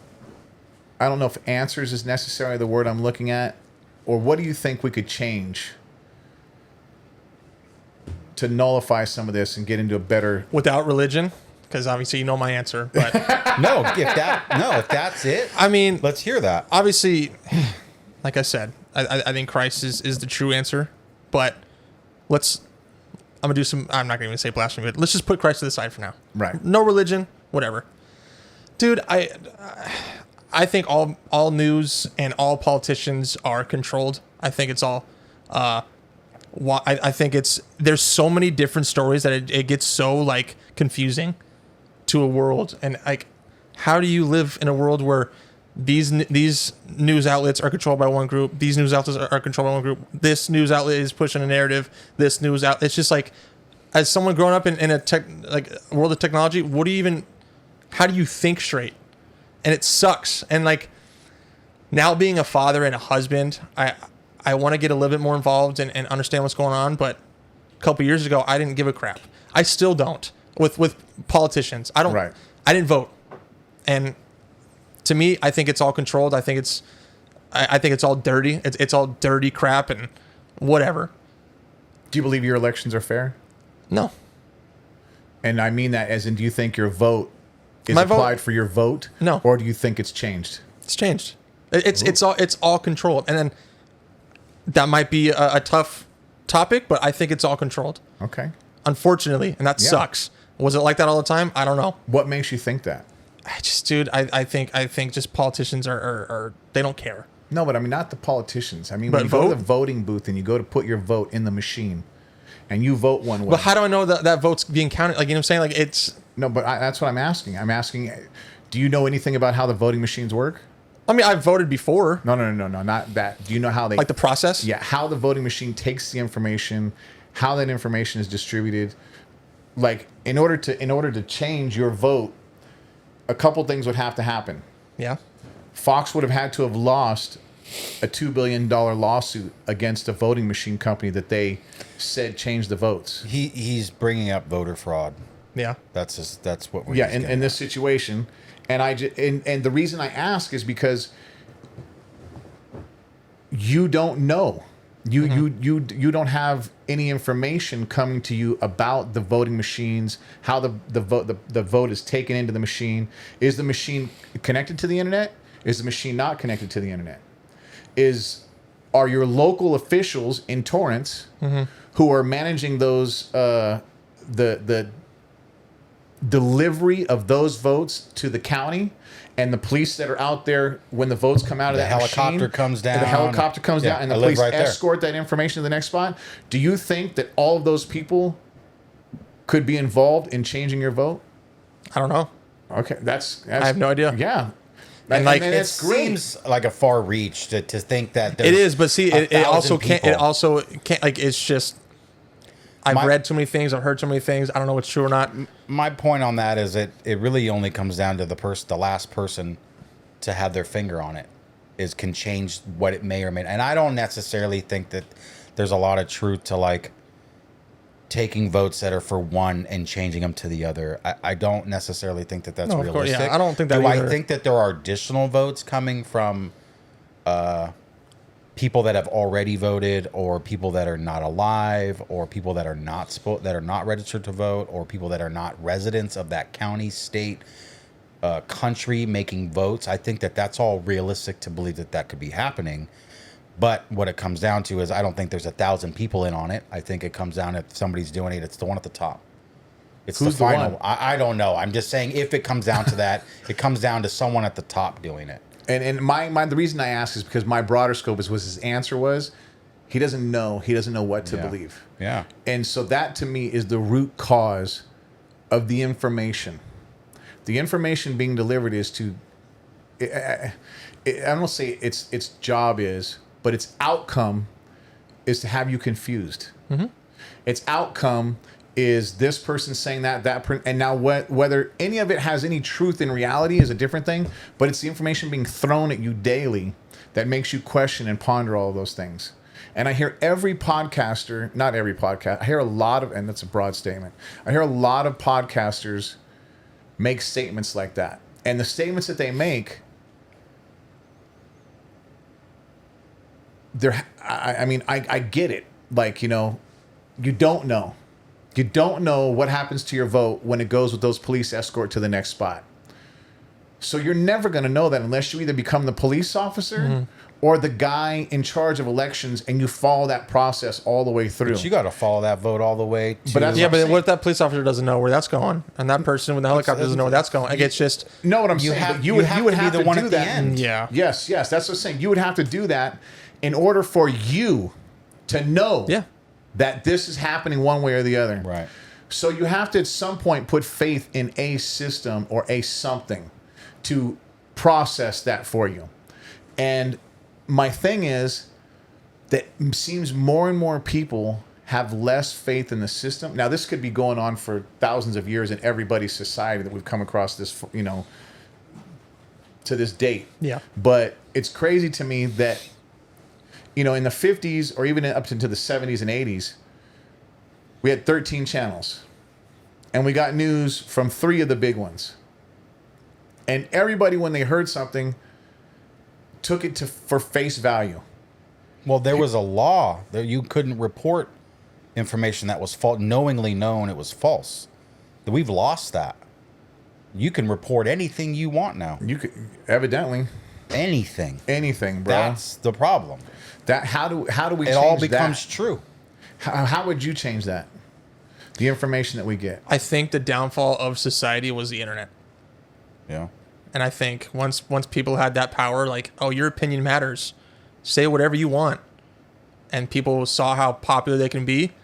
And there's obviously benefits to the internet. I'm not saying we're on an internet podcast right now. Here we are right now. Exactly. I think the internet is the greatest thing ever invented, but also the worst thing. Yeah. Because it made people like they made themselves their own kings and queens. It's the worst thing for society, but by far the best thing for humanity. Yeah. We can grow and put ourselves on another planet because of computing, but we all are horrible to each other because of the same computer. Oh, dude, that's true, bro. If I was running a huge social media outlet, a whole news, whatever, let's say I ran Fox News or whatever, it doesn't matter. Yeah. And I believe in something personal, I'm going to make sure the people who work under me is posting what I believe. Yeah. And if you don't, you're fired. Yeah. That's how I see news and vote. Like, that's how news is. It's what it is. Absolutely. Yeah. And I also, like, when we bring up these numbers of immigrants, stuff like that, it's like, well, you're pulling these information from these news outlets, but if you believe all news is fake, how do you know what you're pulling is real? Well, in some of the cases, like the one I was saying, they're pulled from the government records.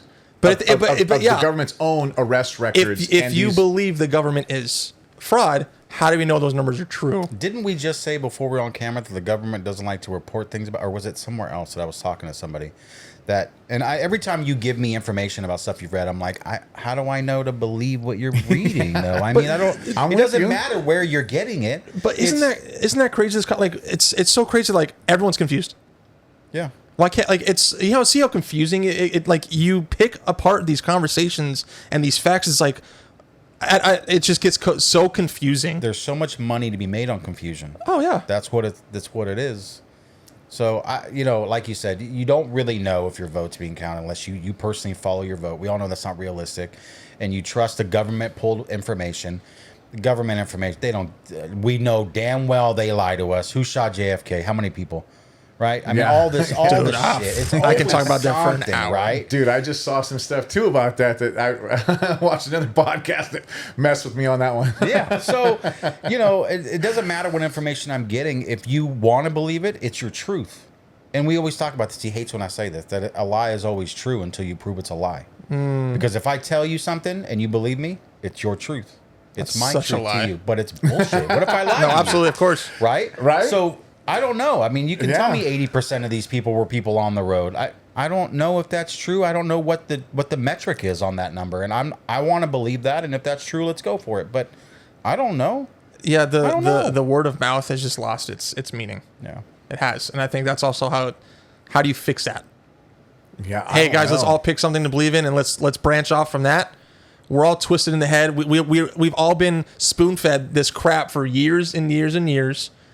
It's hard. It's like you can't teach an old dog new tricks at this point. Well, before you went to beating a dead horse about being taught bullshit, it's like hence religion. You know what I mean? It's like, no, of course you want one thing, so now you feed everybody the one thing, and it has to be the one thing, and it becomes true. Absolutely. I don't know. It's an ugly thing, but how do you fix that? I don't know. You don't know how to fix it? Come on, Colton. We're here to solve the world's problems. Buddy. I suck. It's I've accepted it, and that's the way it is. Yeah, and then like it's crazy. You also have to give. What if you're in a political position of power? How do you fix a broken world like that? There's also that tremendous pressure of like, you're not going to please everyone. You're not. Let's just say you're never going to. Those are realities. Yeah, let's just say if you're in a political position, city council, no matter how small you are, if you're there for a real reason and a true reason and a good reason, you want to fix the world, you want to fix your neighborhood, I applaud you. You know how hard that is? Mm-hmm. It's the odds are against you no matter what you do. Yeah. That's hard. Yeah. So you also got to give grace to people like that. It's just like, holy crap, dude. Yeah. Have you ever been on a board for any you're still young. As you have kids, you'll probably be on a little league board. Yeah. And, like he's been on boards. I'm on the Business Economic Commission I'm the chairman, actually, of the Business Economic Commission for the Dude, city you of should Gardena. have never told me that, Chair. Yeah. So, you're sitting here, you're talking about you can't keep anybody happy. And everybody, the 7 people listening to this show, they know that you can't keep anybody happy. And we had $2 million grant that the city asked us to figure out what to do with it, right? And they want to do a beautification project, and you're in construction. $2 million doesn't get you fucking anything. And especially when you're talking about beautifying a street in a city with businesses all up and down it, right? So how do you figure this out? Do you want to put an island down the middle with a sign and a big sign with lights and some new other... You're already spent all your money, right? And that doesn't get you far. So we had, come up with a plan to re-beautify the storefronts, the fascias, right? So give everybody a paint job and give everybody some the signage that pops out sideways on the sidewalk. So when you're walking up and down the sidewalks, you can see. Yeah, kind of like the beach little towns. You can see those. Yeah, so we agreed on that, and you got to come up with some colors, and some of the conversations are like, whoa, we have all these colors. Let them pick their colors. Whoa, no, you can't give everybody an option because it's just not productive or efficient to give 75 business owners options on whatever colors they want, right? You got 3 colors. This is what we're going to have for the street. This is the type of sign that's coming out. This is the kind of metal it's going to have, and this is what it's going to look like. And these are your options. You can say yes or you can say no. You can't please everybody, and you're going to have people that love it, and then people will be like, no, I don't want that. Do this instead. Change my windows. Or no, you can't ever make all the people happy. Correct. And so fixing this situation, I mean, getting back to making news a legit source of information and holding reporters and journalists accountable for the information they feed you is what it comes down to. But the news networks, being controlled by personal people with personal agendas, will not allow laws to be created that hold them accountable for the fake shit that they feed that brings them money. So you want to fix it? Get rid of money. That's pretty much got to be the answer, I believe, across the board. Yeah. You got to get rid of the money in the politics. You got to get rid of the money in the news organizations. The bottom line is, how salacious can they tell you some news that's going to keep you tuned into their news station? Well, you said it earlier. Bottom line. And I'm not letting you talk much, but the point is, like, you're talking about your deposition, like, you play on your phone, so you're not listening. Like, you don't want to hear it, you don't want to know. It's not why you're there. But some of the stuff that gets your attention, it's the train wreck. Mm-hmm. The human nature is to watch that train wreck go down, and no matter how terrible it is, we can't take our eyes off of it. And it's the same thing with news. The worst thing you can show me, I'm gonna be like, oh my god, I can't believe this. This is crazy. Are you seeing this? And you're watching it, but nobody changes the channel. I do. I don't about the puppy dog kissing the little kid on the cheek at the don't forget parade. there's Wednesday's Child. That was all great. There's good stuff, but I can't watch it. It's all theater at the end of the day. It's all theater. I'm never going to go to a movie theater and watch a 2-hour movie of everything going great and be like, okay, great. What a great time I had. I want to see, like, as a moviegoer or whatever, you want to see crap happen like, oh, that was tough. Yeah. But it makes an impact. Same thing with news and social media. You see people argue. The people who are running social media, they get money off arguing. They get money off of division. They push an agenda. It's a train wreck. Everyone talks about it, and the world keeps spinning. More money comes in their pocket. It's all theater. It's all playing games, and how much can we mess with these people's minds, and how much can we just have them argue while we sit back, make money off this crap? I think it's going to get worse. Oh, it absolutely is. Because you hear all these, like, everybody in the podcast world, legacy media is crap, legacy media is this, legacy media is that, and then I watch them, and you're doing the exact same thing the legacy media did, but on a steroidal platform. Yeah. And how are you any better than the thing you're just griping about? It's the blind hypocrisies. Same issues that we have with some of the Christianity-based religions and whatnot, the hypocrisies. And it makes everything worth nothing. It's sad. It is sad. It's sad. But I'm going to go home and watch some podcasts. Yeah, you're going to go home and watch some news. Yeah, not me. Yeah, no and the dude. No news is good you guys, you don't watch. Do you ever watch news? Hell no. Do you ever? So you don't watch any of the news things that come on your feed for YouTube or any of that stuff? I mean, like, I think my biggest is like Twitter. Twitter's like my newspaper. Okay. But even that, I'm disgusted by what it's just brain rot. It kills my head for It literally after and 5 it's minutes. because I mean, YouTube, Twitter, or any of them, I watch the right spew all their shit. I watch the left spew all their shit, and it's just a cycle of talking shit and putting the other person down, straight up every day, all day. I don't see any benefit in it. I'm not even entertained by that stuff. You know what's crazy? In a couple more weeks, no one's going to talk about Renee Good. Yeah. They're talking about That's something the else that happened. That's the sad It part. just moves on. Yeah. What else can we Yep. argue about? No, straight up. They get fixated on one problem because it's their agenda. Let's push it. Something else happens. Okay, on to the next one. The other We're argument, not satisfied. The other argument to that is this stuff is going down. Yeah. So should we know? Yeah, I feel like we should know. I mean, Yeah. it's good for us to know to stop things from taking us over. If that means it's the government, we should know that the government's trying to do these things so we can tell them, hey, fuck off, stop doing this, and peacefully protest, or let them know that we're against all this stuff. So we should know this stuff. It's a double-edged sword. You know, it's always about how it's portrayed. There's always an agenda behind the story. You know, if I watch this shooting, I get Fox News, right? Then I'm gonna get the back the bad story. And if I watch is NPR a big No, left wing? MSNBC. If I watch that, then it's strictly about the fact that the women were gay and that Yeah, like, racism. why does that racism. matter? Right, it's not relevant. No, they're to saying what they're happened. persecuted. No. Yeah. I'm saying like That's the agenda. So Yes, it's like it's their you're agenda. feeding a part of the story that doesn't need to be fed. The part of the story should be fed is the situation. This person either did listen or didn't listen, and this officer of the law either acted correctly or didn't act correctly. That's what we should be talking about, not why they were there and all that other shit. But it plays into the story. It always plays in why they're there and how they were acting, and all that stuff plays in. And All of it. we should know, but whoever's feeding it to you has some kind of perspective that they want you to follow. yeah, and I know you guys talked about it a long time ago, but I think I saw it like, holy crap, this is with the Charlie Kirk assassination. Like the way that people fed on that. Someone died, someone shot him.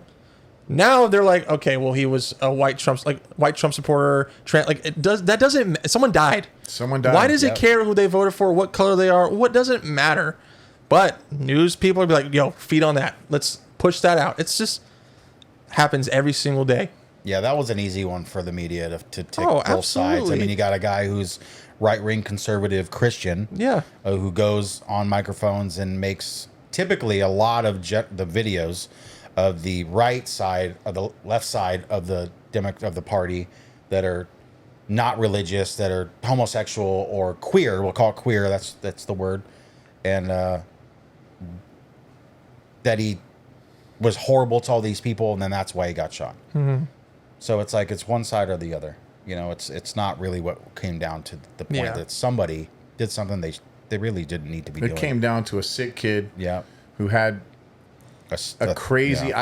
I don't know how the kid had this crazy thought to be that he would be the hero to Yeah. kill him or whatever. And I mean, you know, you could put all the factors into it, but still something triggered this kid or something was going on for this kid to be able to plot, to put yourself in the situation, and then to actually pull the trigger. I mean, I think it's at the point it's probably, fuck it, I got this far, I might as well just finish this thing out. There's no going back now. Yeah, If I he's get not busted, thinking I'm going to straight jail for life. regardless. But the craziness that your mind has to go through to get all those steps to line up and then to execute that task boggles me. And it's all starts with what they're being fed online. Yes, It's news. Straight up. It did You're not come born down to that. kill someone. No. No. You were You're not born you are racist. formed that way. You are Yeah. taught that way. You are fed that way. And it's like some people, their minds just explode and they just go bonkers. And that's what news outlets wants us to do. Yeah. They feed us this crap, and it's like, dude, who cares who you vote for? Who cares who you're sleeping with? Who cares what race you are? Just like, we live in a country. We're Americans. Great. Let's move on. Let's work but division is easier to control when we're divided. That's also Yeah. facts. Yeah. But who's dividing us? And for what purpose?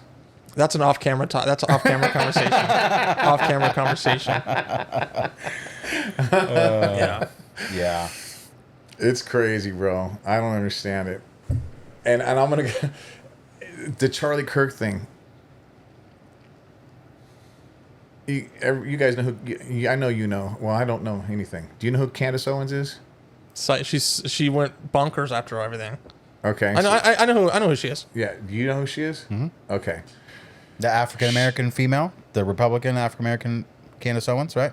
Yeah, I won't say she's African American, but anyway. I have to be sure. You use that word. Okay. I have to be sure that I am picturing the right person because I don't know everyone's names. I don't watch the news. She's a black girl that has Black the girl. She has like a short hair, yeah. and she was Republican, right? Big on TV for Republicans all the time, right? Yeah. And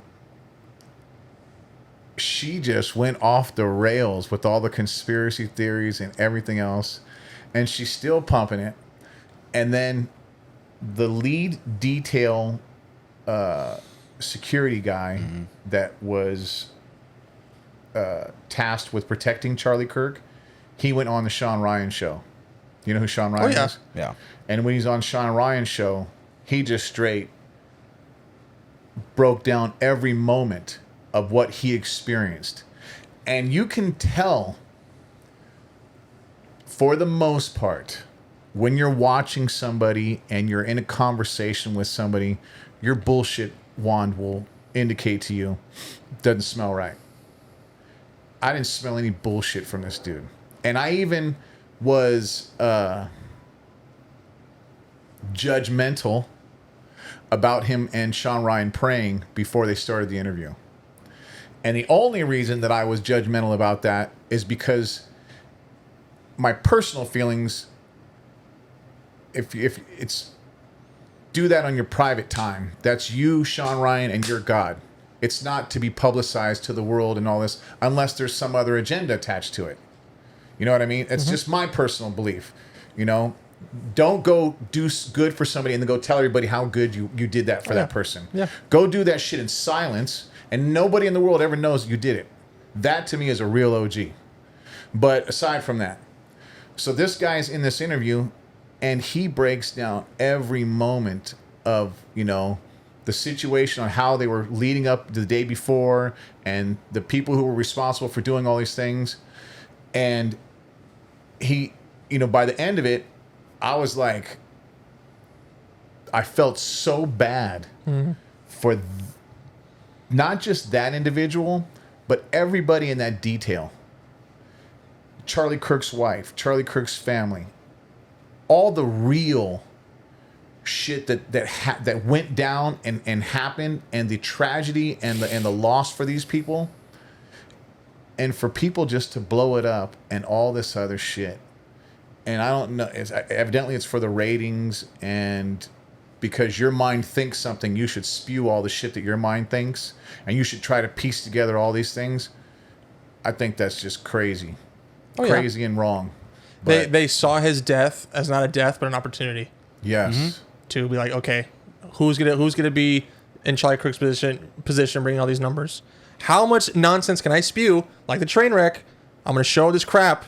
People are gonna watch me. I 100% agree. It was disgusting on the reaction on everything that went down. Yeah. Absolutely. And yeah, I wasn't a big Candace Owens person. Like, I didn't think she was weird, but after all that, I'm like, this lady's a weirdo. She is. Weirdo. And the sad thing is, like, she does sprinkle in bits of truth, and you know, she's very she seems like she's very convicted in her life and everything. But with all the things that people have tried to tear her down, I don't understand why she would want to tear other people down. And it boggles. And she's not the only one. Pierce Morgan, to all of them. You know what I mean? That are in that simple platform. Term is that when you tear somebody down, people are doing it to bring themselves forward, which drives me crazy. But I think that's the base of when you tear someone down. It's because you think you're pulling yourself forward. That's the saddest freaking concept. Yeah. So I mean, if anyone that's in front of a camera, you know, they're going to be saying things like that to promote themselves, to be on camera. The more they can be on camera, the more money they make, the more people listen. And it's one thing if your show's designed where this person's the antagonist and this person's the you know, whatever the case may be, and you're doing that as entertainment. But if you're going to try to have legitimacy and not be entertainment, then that's horrible. Yeah. I think also that's why, one, we don't show our son's face on social media because it's just weirdos. Number two, I don't want to. I honestly think I know it's so hard to implement. I don't think social media should be. You have to be like at least 18 to do social media at this point. I'm agreeing. Yeah. I don't think I didn't in the past, but I'm agreeing. Today. Yeah, but a couple years ago it was fine. Now it's so psychotic. It is. It's just like kids on social media now. It makes me sad. I'm stuck on social media all the time. I can handle it. These kids are being fed. They're being. These are the transformative years. They're being fed all this crap, right? And so like I don't want to give my son not a cell phone, but being on social media till he's like high school, college maybe. I know it's so hard to implement. Yeah, Well, yeah, when he it's gets not high school, happening. you're going to lose that battle. Exactly. No. No. When he gets to, by the time When he you're gets to set, it'll elementary be school. third grade. By the time your kid gets there, it'll be third grade. Yeah. That'll have phones. And No, hope I know, not. absolutely. I And, hope and like, not. I wish I think that's one of the ways society can get off social media. You can't implement that. Yeah, and Obviously, you it's said like that, you can't watch pornography unless you're 18. No one listens to that. Yeah, no. Same thing as No. social media. Let me Screen's ask always in front of you. I keep thinking this from time to time, and I never ask any of my kids. And you're right here, and it just popped up. So you're the unfortunate one to be in my presence. You guys grew up with the ability to have a cell phone and explore the world at your fingertips. Yeah. Was everybody as a kid looking at porn on their phone?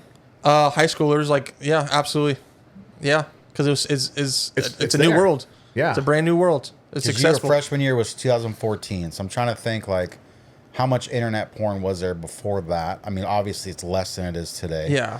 But how accessible was it? Because there was a time. If they had a phone and there was no restrictions, the world's accessible. Yeah, to but them. there was a time when you couldn't necessarily find the videos that you can find today in the way that you find them. There was a time when you had to pay to watch videos. But so to sex is speak. so modernized now.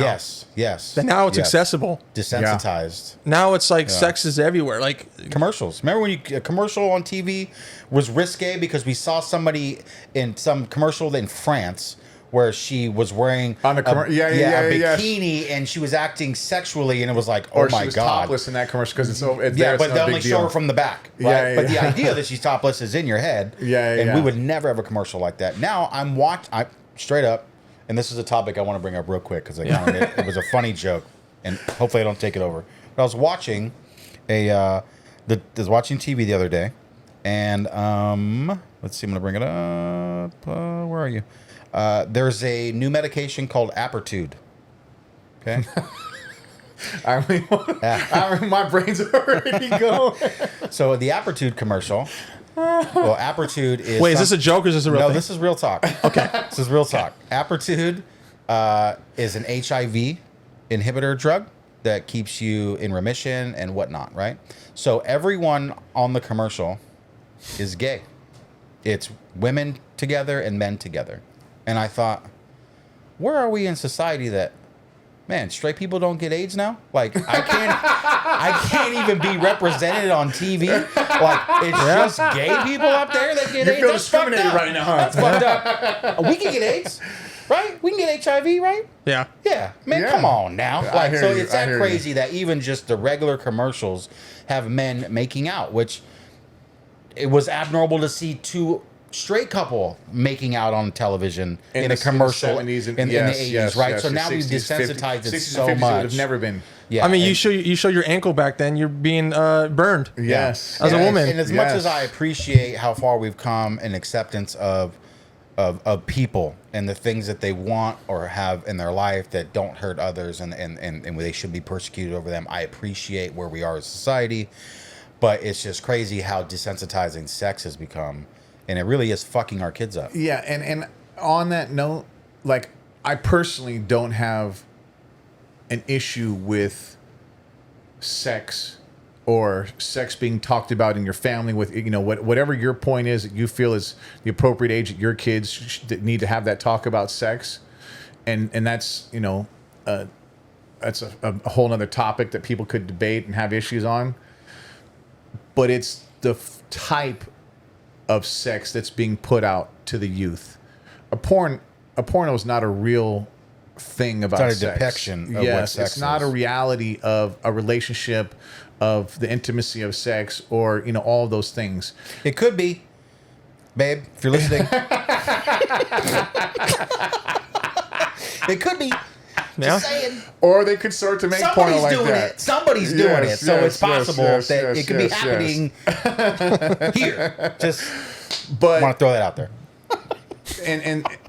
but the way that it's being delivered is crazy, and I think about some of the stuff that's out there, and the kid, a freshman being able to see that shit, and now that freshman thinks that's how he needs to go address the girl he's trying to date. Yeah. He's in left field and he's way out there. Yeah. Yeah. And well, then you have the other side of the corner where the girls are also thinking that that's what they're supposed to be doing. Correct, bro. And it's That's just all changing guys want. everything. All men. It's just Yeah, and so they accept it, and then that's what they do, and they've degraded themselves to doing things they don't Yeah. want to do, and that's not okay. And then it's not freshmen, dude. It's sixth graders, fifth graders are looking at this stuff. I believe it. And I believe it. It's just real bad. I didn't even think about it. I mean, we didn't give kids cell phones, and in my family, I think from Amber on down, by the time you got to Kai and Caden, I don't know if they had a cell phone in middle school. I gave Ryan and Alyssa cell phones in middle school. Alyssa might have been in fifth grade, and Ryan was off at Madrona, and we got them phones so that they could access us if they needed to when we were going to pick them up. Yes, that was yes, it, and it wasn't a that was the smartphone. intent And it for wasn't everything. a smartphone. Yeah. It was just and all their texts. Whoever they sent them to, I had records of all of it, and that's all good. And here's how I think we solve a little bit of this problem. And as much as I think that the Apple Watch is a degradation to the working society, I think that kids should have Apple Watches. I can make a call and I can make a text from that. I can't peruse Instagram on it, I don't think. I don't can't know. post Snapchat. I So haven't had Apple Watch in forever. Maybe now, if but smartwatches, no one's ever going on their phone looking at their No. Apple Watch Instagram. So No. if Android and Apple limited their watches, their smartwatches, to no social media application, then absolutely every kid could have a phone because he'd have it on his watch. I agree. So I that's would your agree with solve. that So when concept. you get into that point, like don't forget that's an option. Giving your kid a watch. How about let's just start writing letters again? I would love that. I would love that. Or, hey, Dude. how about this? Carrier if pigeon. I'm not there to pick you up after school, yeah, carrier pigeon. Yeah. Fucking wait longer. Yeah. Don't call me. Don't leave. I'll beat your ass like my mom used to fucking beat my ass when I wasn't there. If my mom wasn't there and it was dark, I had to wait. I'm like, I'm not going to disappear. I'm not going to call a homie. If I'm not here when she gets here, she's going to think I'm kidnapped, so I better be here. Yeah. Right? I Let's go back wasn't to that kid. Anxiety I was nation. the kid who did that everything kid. else. I was Our that cell kid. phones have created anxiety nation. We're too accessible, so therefore, if I can't reach you now, I'm nervous. If I can't get the answer now, I feel anxious. I'm with you. And Dude, I that wish has created anxiety nation. 100%. I wish my son, and I didn't grow up like this. My parents did. I think I'm just taking it from them, Blake. I wish I can tell my son, be back by 8:30. Go have fun. Go Yeah. outside. Like, you can't do that anymore. No. But you know why you can't? Because you know what's out there because Exactly. media fed it to you. All Exactly. that shit was there before. My Little League coach should not have been giving me a ride home. But he did. Because it was safe. Yeah. But he could have been diddling me the whole way and nobody Yeah. would ever known. But that shit's been going on since Adam and Eve. No, that Almost that all that's makes been going sense. on since day one. Absolutely. So now That that, is we a good point. know about 100%. it, we're nervous about it. Yeah. Now that you know a transvestite's going into the bathroom with your daughter, you're freaking out. Transvestite's been going to that bathroom since before you could speak English. So Not it's really. not different. BS. They've been going everywhere the whole You could- time. you- There's always you- been people. Nowadays things are tricky, but in the day you could always tell when somebody was crossed or anything. But they're still they were going in. It's not different. Yeah. It's not different. You just know now. So that's the problem. It ain't world is the same. Sodom and Gomorrah, baby. Nothing's different. Yeah. You know. Never. You read about it. I just You read about seen it it on the too. TV. Just read about it too. You heard it on the Pillars of radio. salt. Yeah. Yeah. Well, maybe next time we'll solve world's problems. Honestly, I think it starts with one street picking colors for their buildings, and we'll work from there. Colton, I love it. Let's start small, and then we'll branch out. Yeah. We'll branch out. Well, thanks for coming out, man. Oh, I blast. appreciate you. Yeah, I'm ready for that text to come back Come again. back. No, dude. please, please, Yeah, I'm ready for that please. text. Yeah, hell yeah. Yeah. Next time I'll make Few drinks weeks. or something. Yeah. Oh, okay. Maybe with some homies. We'll try the homies. We'll Some try the homies. homies. Yeah, we'll try some homies. But next week we got another guest coming on. Hopefully she doesn't back out. Yeah. I don't have any reason to think she's going to back so out. But I did possibly run across our next guest after that. I'm going to reach out to him the next day or two. We were on her. Just a side note before we leave.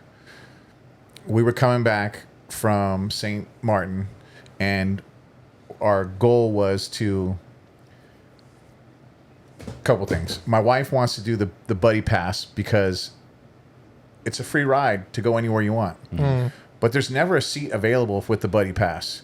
You have to be at the airport at the first flight leaving out, and if there's room, you get on. If not, you get bumped to the next. You get bumped to the next, and so on and so forth. Living at the airport. I never want to do the buddy pass again. Yeah. Unless I know the plane is empty and I'm going to get on that plane. But a couple times now we've tempted to try this thing because our son is working for the airlines.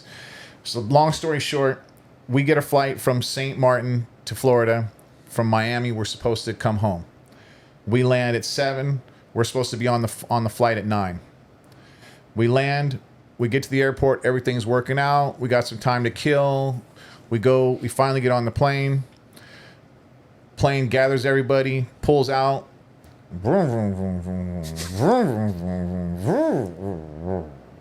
I'm like, I got my headphones on, but I hear that noise. I go, that's not normal. I fly all the time. That's not the sound you're supposed to hear. There's me. There's a blank seat. Only seat on the plane that didn't have somebody on it, and it's me and this guy here. Guy like 6'4" comes down the aisle, sits next, like surfer dude, long hair, probably a little younger than me, somewhere between mine and your age. And just like, hey, how you doing? This is that short talk, and then, are you going back home? Or are you going to vacation? Oh, I'm going back home. Where you So live? he sits next to you. Yeah, he sits. In the there's middle. 3 seats. He's sitting on the aisle. The seats empty in the middle, and I'm Okay. on the window. Oh, okay. And I go, I'm from Torrance. He goes, oh, I'm from El Segundo. I'm all, no way, and so we just, nothing really big detailed. And then asked him where he went. He said he went to Honduras for surfing. I was like, oh, nice, bro. How was it? He goes, oh, it was beautiful, So I'm like, cool. And so just short talk. And then I started thinking of, this guy's from home. Let me ask him what he does. I said, out of curiosity, what do you do back home? He said, I'm a preacher. I said, really? I said, where's your church? He goes, El Segundo. And I was like, oh, really? Yeah. He goes, I have a church there. And I was, interesting. And then I sat there for a second and I said, this is kind of left field. But my buddy and I just started a podcast. You think he'd be interested in coming on? Yeah. Wow. He Hell goes, yeah. 100%. I love it. Yes. I love it. Hell yeah. So we talked, from that point on, we exchanged numbers and communicated. Dave, hey, nice talking with you, brother. I'm going to give you a ring soon, and let's get this on. Yeah, hit so him I'm going up. to call him the next couple of days, and if he's got time, maybe we can slide him in Yeah, after next that. week. And Yeah. yeah. Yeah, we're going to have Tiffany on. Heck yeah. Yeah. All right. Sweet. That'll be fun. Yeah. So that's a little warm up to everybody listening. Next week, hopefully, Tiffany will come on and just Yes. bring some life to this fucking podcast. We love Yeah. her. You had some conversations with Tiff, yeah? Oh, yeah. Yeah. Absolutely. she's How do you great not have peoples. conversations Yeah. with Tiffany? She's great You don't get a peoples. choice. If you're with Tiffany, you're having conversations. Before this ends, I wanted to ask you guys, who made your intro song? This guy. Bitchin', dude. Thank you. Yeah. I first time I heard it, I tried to look it up. I couldn't find it. No, I it's was all pissed. he did it all himself, right? Like basically, he Well- did manipulate a little something. Yeah. I had concepts, and then I asked the editor to do this, that, and that, and he pulled it off. Yeah. So Yeah. sick. It's cool. Yeah, Nick, thank you so much, Yeah. bro. Thank you, Nick. Yeah. Yeah. Thanks, Nick. All right. Well, thank you. I'm gonna tell you where yeah. the song comes from. The Oh, song comes oh, yeah. from I don't remember what you just. he's a rapper, and he used to be like a hip hop for the people type of rapper, and then he got political and went on the right side, and then it was a Donald Trump. I'm gonna use this word because I hear it all, sycophant. What the fuck? You know what that word means? No, I don't know. You gave me a new one. The sick fit. What It's the fuck is that? it's Chinese for sides. Yes, it is. It's like a cult member. Is what- Okay, yeah. okay. Yeah. All right. I like but it. anyway, I like it. What race is he? He's white. All right, I'll listen.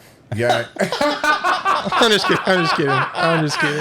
Oh, you're cute, I'm just bro. kidding. But anyway, I'll get his. Anyway, that's where we stole the beat from. Yeah. Was his beat, and then the other one was me on the recording. That I because I used to dabble in music when I was younger. Wait, that's you? Yeah. Right? Dog. Right? What are you doing a podcast? Like, He was a rapper. I learned that in one of the earlier episodes. I'm like, whoa. last thing, hold what up. was your rap name? Bodog. Easy. Yeah. Yeah. What would it be now? Idiot. Oh, by the way, I learned something the other day. I watched Puffy's documentary. Dude, 50 that Cent was put out. So good, so good, crazy, so crazy. bro. By the way, Cassie is gorgeous. I didn't Always even has realize. been. Didn't even realize. Because I didn't follow all that. But there's a part in it where they're talking about Biggie, and Biggie, they have him on a show early in his career, and it's like Notorious B.I.G. And they're saying, like, it's big, like, because he's a big dude. Do you know what B.I.G. stands for? It's I just learned this the other day. Business Is good, right? instead of games. Oh, instead of, that's what it is. Yeah. I'm like, that shit's badass.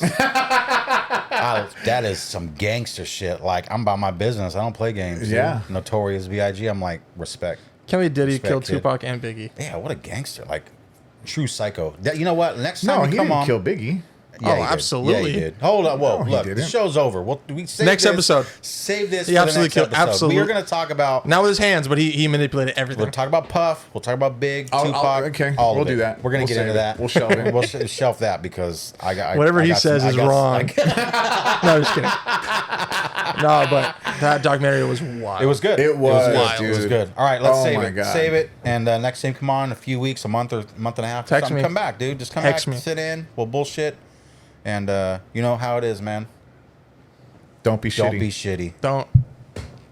Oh, you can't. Oh, wait a second. You can cuss. You can't say shitty. I can't. Don't I'm trying to You keep my gave mouth. it up. You gave it up. Well, as soon as the camera's off, you're probably gonna say it. Oh, absolutely. No, just kidding. Don't be crappy. I'ma talk shit in the world gone stupid. A bullshit? A bullshit.